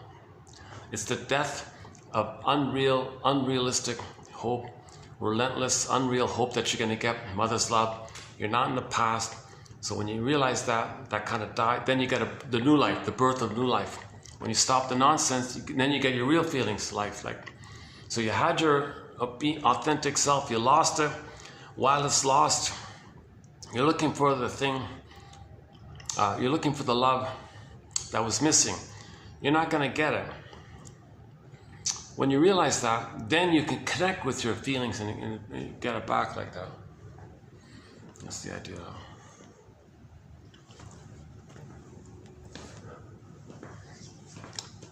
I gotta confess, this is quite a nice image from me. I gotta confess, this really does remind me of the hand drum. It reminds me of that, reminds me of the indigenous people with their drums. Oh, in our soundtrack, we've got a lot of great songs. by indigenous singers. Willie Mitchell. When I say Willie Mitchell, I mean the guy who sings Call of the Moose, Birch Bark Letter, Promised You a Song, Big Policeman's in there, Killing the Mind is in there, a few others. Willie Dunn, of course, Son to the Sun, Children of the World. Ballad of Crowford. Crowford, Crowford, why the tears? You've been a brave man. That's a good song. Mi'kmaq. Another Kalo Lynn Johnson. Look up the music video entitled Gentle Warrior. She's a high school kid, like a Mi'kmaq, indigenous group, indigenous nation. A lot of Inuit, very good Inuit singers. Beatrice Deer, Kelly Fraser, one from her. Susan Aglu Clark, 2 from there. Brian Andre, 2 from there. The Cashton Band, a couple from there. And a few other. Eli Sapi, I think she's a mixed one. And Eli Sapi's album entitled Traveling Love. We got 4 songs just on that one CD on our soundtrack. Lead Me On, The Beat,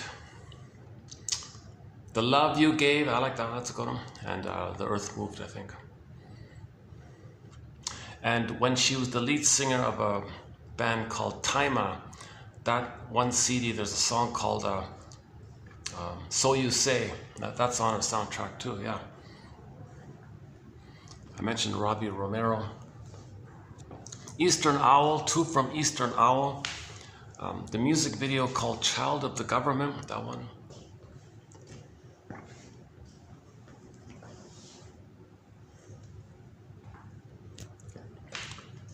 Janny Luzon has a song called Broken Spirit, indigenous one. Sylvie Bernard, Je te destiné, French one. She's a Métis, that one, yeah. And, I'm trying to get songs from all around, all over the place. Now I'm looking forward to the global Agogo music. I just discovered recently a world music podcast called Global Agogo. Sorry, before I said Radio Agogo, it should be Global Agogo. Funny name, right? That guy does a great job. I listened to 3 now, I think, of his podcast. It's a 2-hour selection of songs from around the world. He picks really good songs. It's good, yeah. The sounds from the Global Village, it's okay. Once in a while we find a good song in there. A couple of others. From the show Canada, what is it, World Beat Canada? We found one song on our soundtrack called Rakia Su Kataman by the band Altın Gün from Turkey. It's like a fun pop, peppy kind of song. It's a cover of a popular song that was popular in the 80s in Turkey.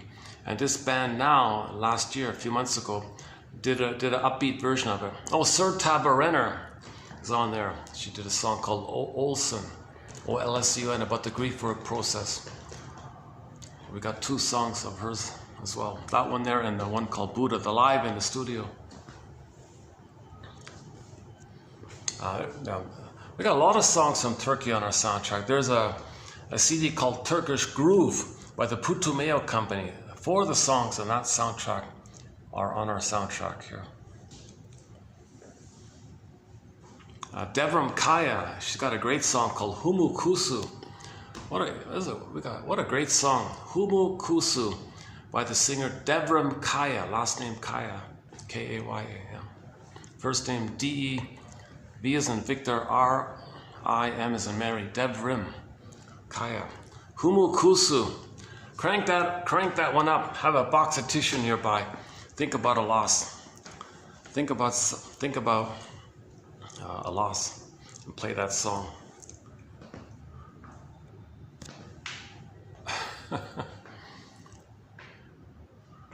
I mean, you have to consciously say, yeah, that was a loss. I remember this person, or I remember that, I remember this place or that person, and just admit it and talk about it, and then play that song while you're kind of in that mode.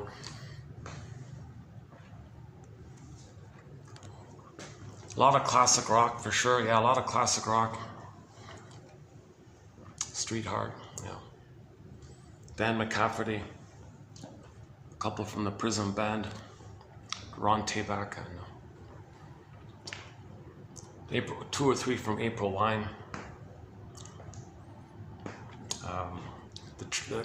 Triumph for sure, yeah, a lot of songs from Triumph. Gilmore and Rick Emmett. Rick Emmett also as a soloist for sure, yeah. Oh, it's a long list. I could keep on going, yeah, jeez. Ziana Zain is a major musical voice from Malaysia. Ziana Zain, oh my God, she's one of the greatest singers of all time, in my humble opinion.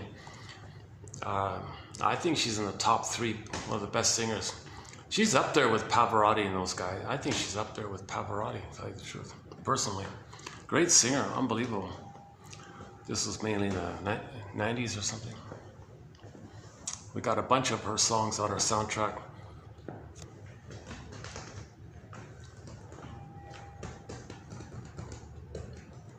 A singer, a band called Ann Shell is on our soundtrack as well. We've got a bunch of their songs as well on our soundtrack. Hayfield and a song called Borderline. Castle by the Sea is on there. Betty, is it Betty's? Just Betty, right? Betty. She's got an album called Betty's Garden. That's a very good CD, Betty's Garden. There's a lot of great songs. That's my favorite CD of theirs, Betty's Garden. There's, I think Turn On is on there. Crossroads, I think. Is the Borderline one on there? And Betty's a fun song. The song Betty is a fun, upbeat song. Unbelievable. Oh, another one from Switzerland. Yeah, she's from Switzerland. Another one is Lunik. We got one song called Constant Tourist. Constant Tourist. Oh, Delirium. Got 4 songs from the band Delirium on our soundtrack. Self-Saboteur, great song. Truly, another great song. After All, the acoustic one. The acoustic. And what's the 4th one? Oh, I forgot the 4th one. Well, that's a good start, right? Truly, Self-Saboteur, the acoustic version of After All, and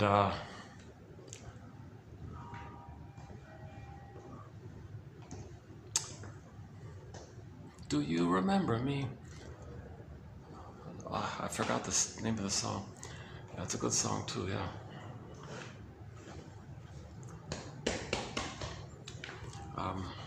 Almost 7 o'clock, yeah. Oh, lesson learned. I'm not gonna. Oh, Jesus. Somebody took a photo of me. Jesus Christ. Yeah, I just saw some guy. Just as I turned, he quickly took a photo of me for some reason.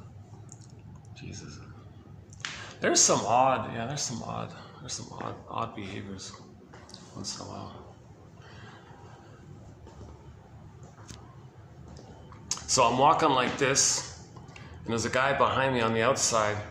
He took a photo of me like this for some strange reason. But I wonder if, yeah, why would he do that? I have no idea who he is.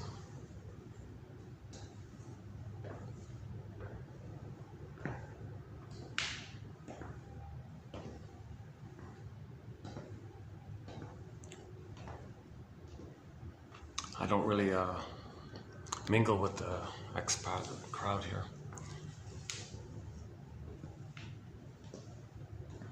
Yeah, a lot of character, a lot of.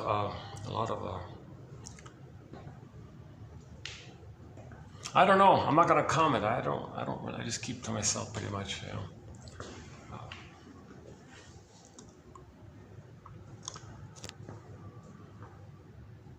But the various venues I go to, I'm a little bit familiar.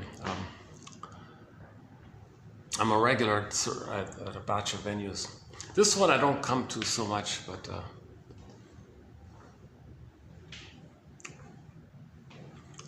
I'm glad to find the new venue. Yeah, the mall place. I think that's a fun new venue.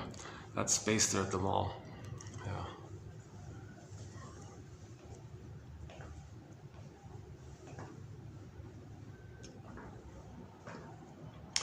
Oh, I see what's going on. Oh, some kind of a meeting just finished. There's a whole bunch of people coming out, kind of thing. Yeah, why don't let's wrap it up here then. Yeah, okay.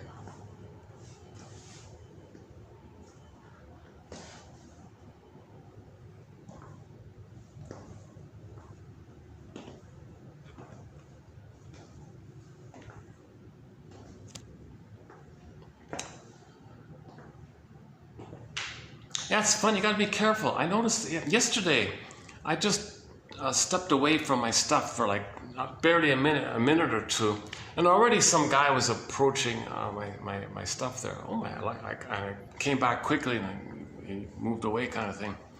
Jesus, eh? I don't know much. I don't have many value. I just have an empty juice box. Yeah, I have nothing today. I don't even have an empty juice box. Just got a towel and a bag, shopping bag. It's empty, yeah. And the coats. But yesterday I had my nice new chair. Would not be sad to lose my nice new chair. I've got this new folding chair. It's not perfect, but it's doable, I guess. It's light as a feather. It folds. Click, click. It folds up and into a small bag, and you can carry it. Barely it weighs. It's a feather, and it clicks together quickly, easily. You can assemble it like in within a minute, basically. And it's a functioning chair. It's a portable chair. I just got it. I used it yesterday. I can see it. It's a little kind of small. Like it's not too comfortable. It's not. They only have the one size, right?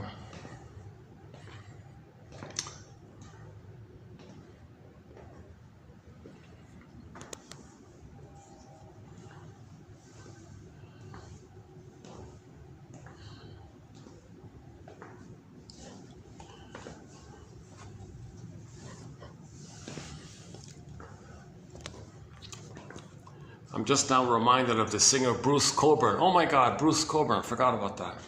We've got a couple of his songs on our soundtrack. Call It, you can fill in the blank. I don't want to talk about it now. If you want one good song that discusses the pillage and the plunder system, there it is right there. Call It, fill in the blank. It's about the plunder. Right? The song is called Call It, fill in the blank.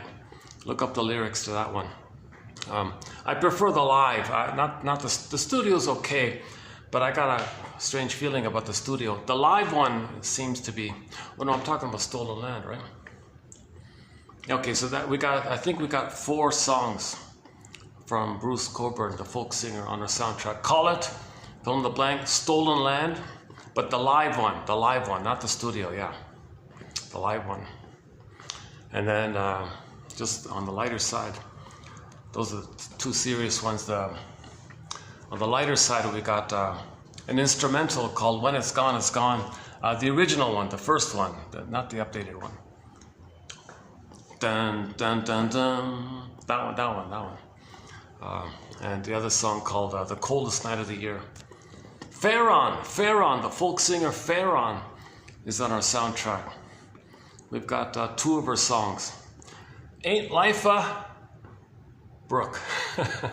Ain't Life a Brook. Ain't Life a Brook. That's a good song by Farron, the singer, folk singer Farron. Ain't Life a Brook. Ain't Life a Brook. And another good song of hers is called It Won't Take Long. Now, for that one, it's the one off the Boulder album, an album called Boulder. It's an updated. The original is a little slow or something. She revved it up. That revved up one is good. It's on the Boulder album called It Won't Take Long. 2 great songs by Farron. Yeah, my goodness. Yeah, Ain't Life a Brook. She's got other good songs, not just that. She's got a few other good songs. Misty Mountain is okay, and with the Shadows on a Dime one, is that right? A few others.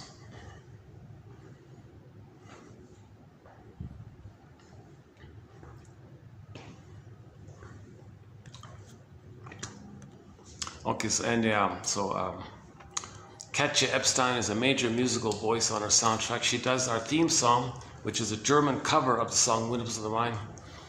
My favorite English rendition of Windmills of the Mind is the one done by Barbara Lewis. But the German one is our theme song. Great song. Begins with the bass tubas. That one there. Katja, K-A-T as in Tom, J-A, Katja Epstein. E as in Bob, Ebstein. Katja Epstein from Germany. I think she's still around, right? And we got several of her songs on our soundtrack, including her big hit called Diese Welt. Diese Welt. Our world, this world. She says in the song, you know, our world may be just this little speck of dust in the universe, but hey, come on, people, it's our speck of dust. So what do we want? Do we want our children to play happily on the beach, or do we want the beaches stinking with dying whales who are coughing on the plastic bags and the dead fishes and seals and things? So it's our planet, come on. What do we want? This world, our world. And the documentary, What If the Earth Were Unique? The Earth is, how's it go again? Like, what if of all the specks of dust out there, what if there's only one speck of dust that just happens to be the right distance from a sun? Not too close, not too far, not too hot, not too cold, just the right sweet spot for the chemistry and the life, the microbes and the muck and bacteria finally, and the oxygen, life forms, water, and billions of years evolution. Let's have some gratitude for this unique spot. What are the odds? What are the odds, right? What if this is the only speck of dust that's the right distance from the sun for this? And maybe there's only one like this.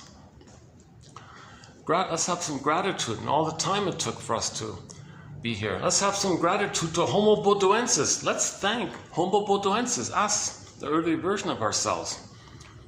Homo bodoensis, you know, our ancestor. It took our ancestors a million years to grow the cortex. Let's thank Homo bodoensis. You know, evolutionary gratitude. One famous scientist says, you know, geez, think of it this way. The person has 70% salt water. The earth is 70% salt water. So we're kind of like expressions of the earth. We're from the earth. Think of it that way. Let's have some appreciation that we're from the earth here. We came from the earth. We're 70% salt water. The earth is 70% salt water. Think of it that way. And his conclusion was, treat the earth at least as well as you treat yourself. Here's a top scientist guy, wrote this massive thing about the environment and science and all that. That was his conclusion. I couldn't read all that stuff. But the final concluding, final sentence, I just zooped down to it. Cut to the what's your message? I get it, you're a genius and all, I get it. What's your message here? He said, treat the earth at least as well as you treat yourself. He's not a shrink, but he got to that kind of idea, right?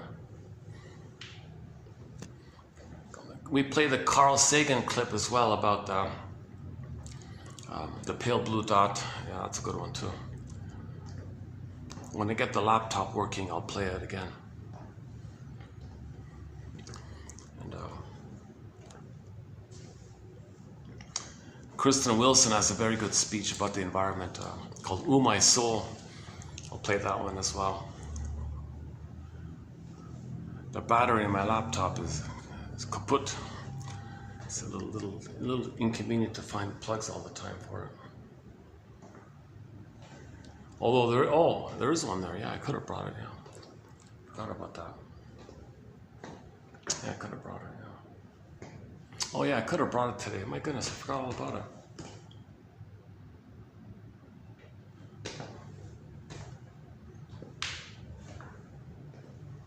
Oh, maybe the guy just took a photo because he thought it was an interesting thing to see a guy talking on the selfie in the room. Like maybe he thought it was an interesting photo or something. Maybe nothing.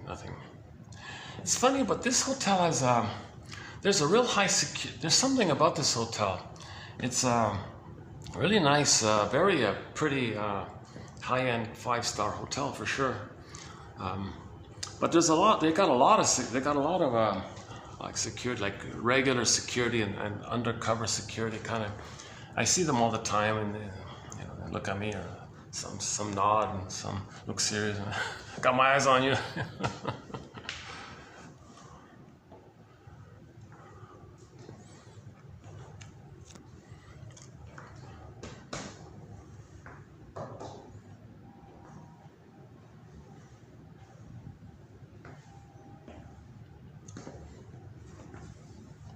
Yeah, it would be an interesting photo, right? To see somebody walking, talking on a selfie.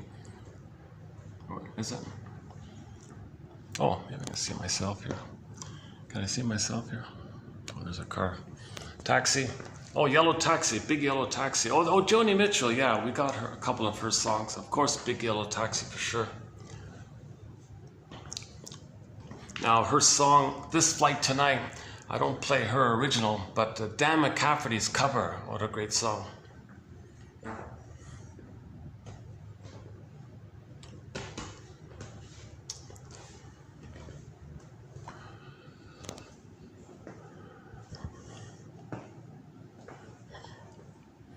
I guess I'm just walking off all this caffeine here.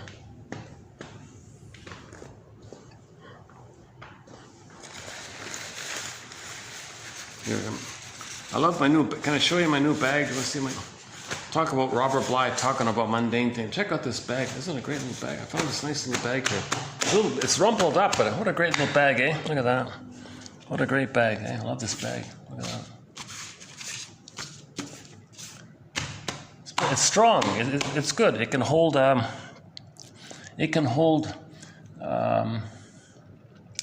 least 4 liters of water for sure.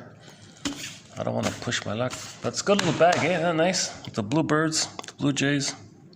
The bluebird of happiness is within, says Shirley Temple. So when you have your ego, you're conscious of your uniqueness, and when you express your uniqueness because you're conscious of it, because you have your ego, you repaired it, then when you express your uniqueness via your consciousness of it, that's considered the bluebird of happiness, the pleasure like that. Okay, meaning and path of heart, and the bluebird of happiness is within. But to get the bluebird of happiness from within, meaning joy at the console, you got to get your beingness. But to get back your beingness, meaning the psychosynthesis of the two sides, you got to get a basket to help you in that working through process to get there. Once you get Inside Out 2. For a lengthier discussion on Inside Out 2, 2840. Is that right? 2840. On the thumbnail photo on the YouTube channel, you'll see anxiety on there. That one there. I think it's 2840. We spent like 3 hours on it. And that was my first sort of run through it, so I was a little choppy about it. But we discussed the main images, and we discussed all 10 emotions, including nostalgia. The ennui one I had to update. So the ennui one we did about maybe 2 weeks ago. We did 3 videos on ennui, a very important one. That's sarcastic. Remember that sarcastic one, ennui? That's a very important one. My goodness.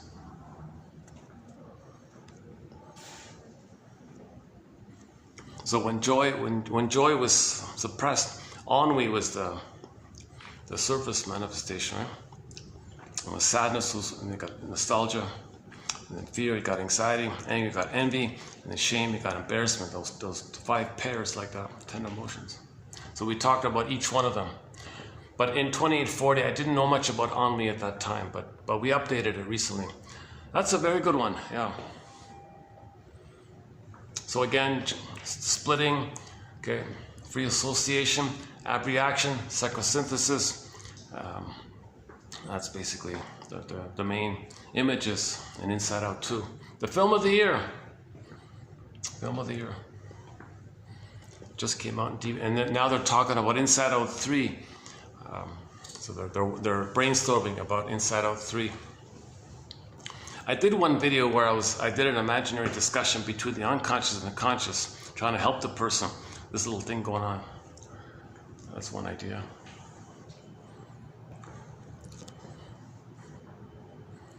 But they know that already. That scene when they said, "For Riley," Yeah, that shows it already. He did a lot of research. This Pete Doctor guy, he's very modest about it. He did a lot of research in this. That's very good. He did a very great job with that. And so, yes, it's simple. It's not too, it's not going to win any kind of art awards or anything. But the imagery and the idea, it's strong. It's good. It's great.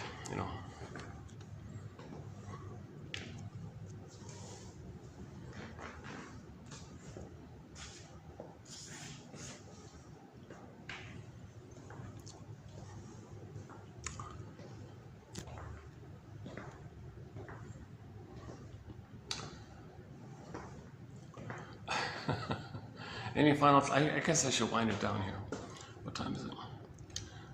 Let's see. What is it? My phone says 7:05. This says 7:12 or something. Mundane stuff. Robert Bly. Yeah.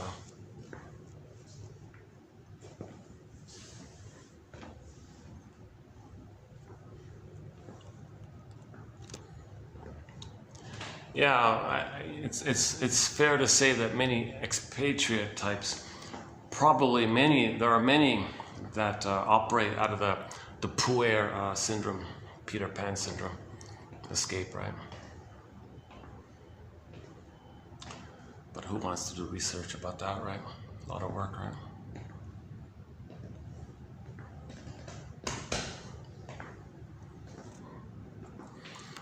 Burglar says, yeah, if you think leaving a place or something means you're going to leave your inner conflicts, oh no, your inner conflicts will faithfully follow you wherever you go, he says. He's got a book called Divorce Won't Help about that. He said to a fellow or something, or a lady, I forgot, she was going to leave the husband or something. Well, you may divorce your mate, but you won't be divorcing your inner conflicts. Your inner conflicts will faithfully follow you to the next relationship. Divorce won't help, the title of the book.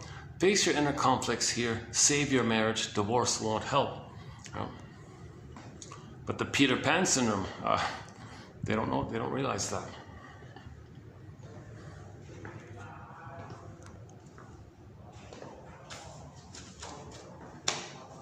The bluebird of happiness is within.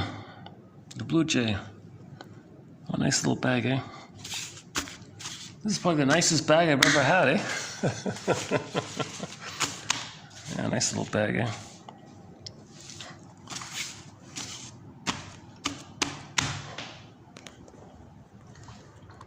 See, the birds are embodied, they individuated, so they're being who they're meant to be. They're pretty, they're harmless, they chirp. Now, one theory is that the bird is a symbol for the breast, right? So there's that maternal-like quality to it, because the bird is shaped like a... that part I don't know. I never thought of it like that before. But the birds are nice, for sure, yeah. The birds are nice, yeah. The cats, too. Iguanas, I don't mind the iguanas, they're okay. Night of the iguana. The night of the iguana, yeah, that image about that supposedly he was set free, the iguana was set free, but the rope was still around him, and he was running, the iguana was running, but the collar and the rope was still there, so he was still kind of tied like that, even though he was kind of free, but he was still inwardly, the symbol was he was still inwardly attached or stuck like that. That's why when she freed the iguana, they made an emphasis about, in that film, about the collar and the rope still following him or something. So he's still he's not totally free. Maybe he's partially free or something.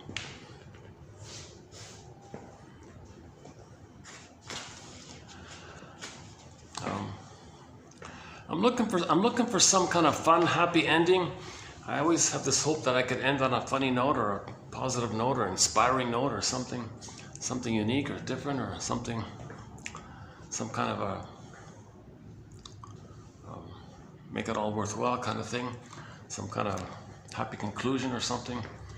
I'm still fishing for some good ending here.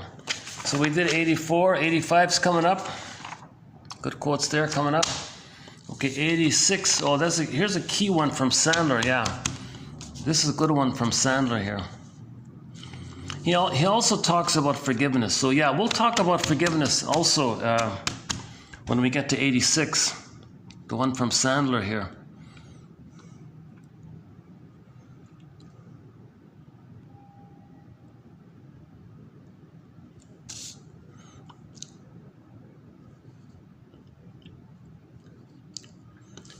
Yeah, it is interesting to observe a client's uncanny knack for finding the right type of person to recreate his unresolved drama. Yeah, talk about that one. And 7, more from Sandler. These are good. The grief, that's a good one by Grief here.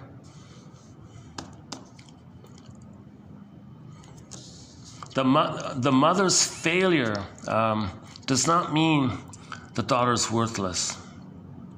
It means that the mother was impaired. She was impaired in her mothering skills. We can take the memory of this rejecting mother and revise it to impaired mother. Likewise, worthless self becomes survivor self. From this new version of the memory, the client can experience different emotions and new behaviors.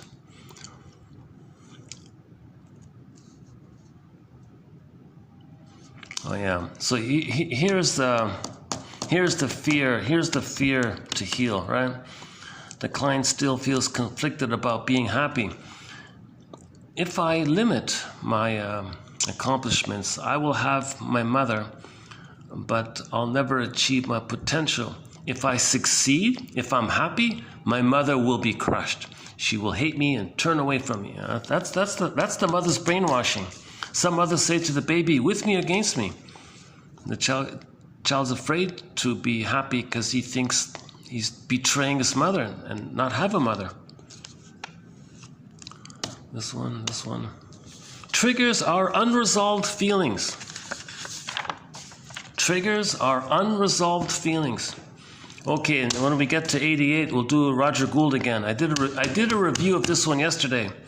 If you want a review of the emotional eating one, check out yesterday at the mall. This one here, Roger Gould, from his book called Shrink Yourself. Very good self-help book, pretty good, called Shrink Yourself. Analyze yourself. He means it like that. He bridges psychoanalysis in a clear way to the issue of emotional eating. He's got this whole long list of the psychological reasons why people have eating disorders, or whatever you want to call it, or dysfunctional relationship with food, using food as a tranquilizer, using food as a food trance, using food as a substitute for love, using food as rebellion, or using food as for your infantile power. I can do it myself. Using thinking you're being autonomous. No, you're not. You're rebellious. Thinking food can be the needed mother in the past. And then with the overweight one I mentioned earlier, he said he had like a list of the person wants to protect themselves. They want to be in control. They feel powerful now. They feel important now. They feel like they're doing something now. They're in rebellion. So that's the placard. I'm in rebellion, he said. I never thought of that. Might change my perspective. If you see somebody who has extra pounds or something. Think about your parents. Was one of the parents overweight? Think about that. If a mother or father was overweight, maybe they were kind of in rebellion. That was their placard. A protest of the mother. And they're protecting themselves. They're important. They're maintaining the placard. And the rebellion like that. So it protects them from the mother. There's a buffer there from the mother. They're creating like a wall there. Plus they got the food for mother. It's not an actual mother, it's a substitute mother. Miriam Woodman said to a guy with this big beer belly, oh yes, you're carrying your mother around with you everywhere you go. Because that fellow didn't want to mourn the loss of his mother. So he needed a teddy bear. He used food to create the belly as a teddy bear, in effect. And that was her interpretation of this fellow who lost his mother and didn't mourn, couldn't let go, still holding on. How does he hold on? So he needed a teddy bear for the mother. So he used food as a teddy bear for the mother. So he gobbled up food and ended up with this big belly, she said. That was her take on it. I don't know. She's also considered to be an authority on this issue of emotional eating. Her famous book is called Addiction to Perfection, that one there. She always talked about how she was always a perfectionist. She was just a high school teacher, you know, she was just an ordinary high school teacher, and then had a nervous breakdown or some kind of crash at midlife. Went to Switzerland, I think, to study the Mr. Jung's institute there. Came back and started writing books about it. So she's kind of rare like that. She did a lot of work with Robert Bly. A very good book, by the way, I think, is a co-authored book called The Maiden King. They took a fairy tale, the Maiden King fairy tale, and Robert Bly wrote the first half of the book, his take on it, and then Woodman did her take on it in the second half, or the other way around, I forgot. The Maiden King, yeah. See, the maiden is the feminine element, the king is like the active masculine. So you want the union like that. Like that phrase, maiden king, it's a symbol that the maiden is the feminine element and the king is like the masculine element. And you want it together like that. That's the image of the maiden king. Like the harmony of being and doing from your being and being from your doing, then you're the maiden king. It's not an insult or anything like that. It's just a symbol. It's a symbol of having both. Having your feelings and your healthy doing. Yeah, I forgot about that one, yeah. Once again, Robert Bly has a very good audio material on the shadow and the shame tapes. Mainly the shadow one, the shame, and the fairy tales, of course. The poetry, I don't really get into his poems. That's a sort of a separate thing. There's two sides to Robert Bly, the poetry stuff. He translates poems from around the world into English. How on earth he knows all these languages, that's still a mystery to me, but he speaks like a dozen languages fluently, and he introduced famous poets from around the world into English. He's kind of famous for that. But his real passion is he said that when he was young, hey, how come all these women get together and do self-help workshops and sit in circles and do grief work and self-improvement work and inner work? How come they're doing self-discovery and all this? They got women's work. Why don't we men do it? So he started the men's version of that. So he's like the father of the mythopoetic men's movement or something like that.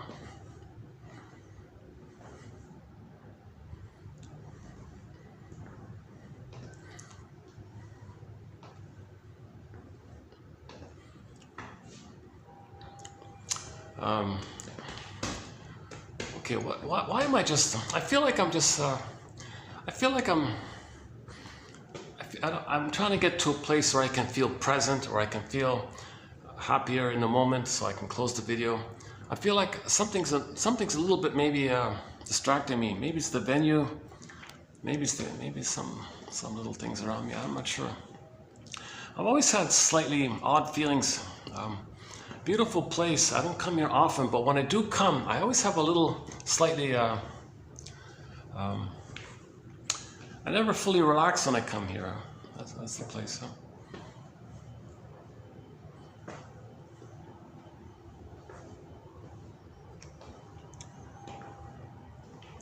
Okay. You're seeing my anxiety now, right? Walking back and forth like this. So I gotta do the wisdom rock meditation exercise from today.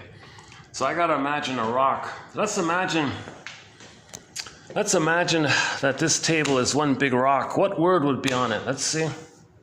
Peace. Okay, let's imagine peace. All right, peace. The word peace is on this rock. Okay, I'm gonna imagine the word peace on this rock. Okay, inner peace, inner calm, inner serenity. Yeah, that's my natural state. Yeah, all right. On that note, we'll wrap it up here. Thanks very much. I'll see you in the next video. Let's play Katja Epstein's German cover of the song Windmills of the Mind. It begins with the bass tubas. Bass tubas, please. See you next time. And another song we could also play is Charlene's song, I've Never Been to Me. So let's continue this journey to find ourselves, to be to me. Yeah.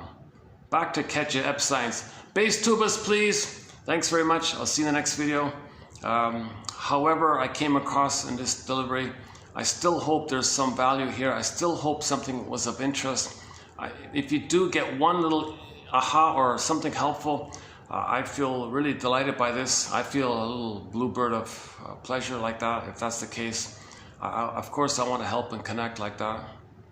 And if my delivery, whatever, the quotes are posted below for your consideration, for your reference. FYI, it's there. Great quotes, I think. Once again, I hope you'll find 1 out of 10. You find that one, you say to yourself, what does it suggest to me? What does it remind me of? What's the most curious thing about it?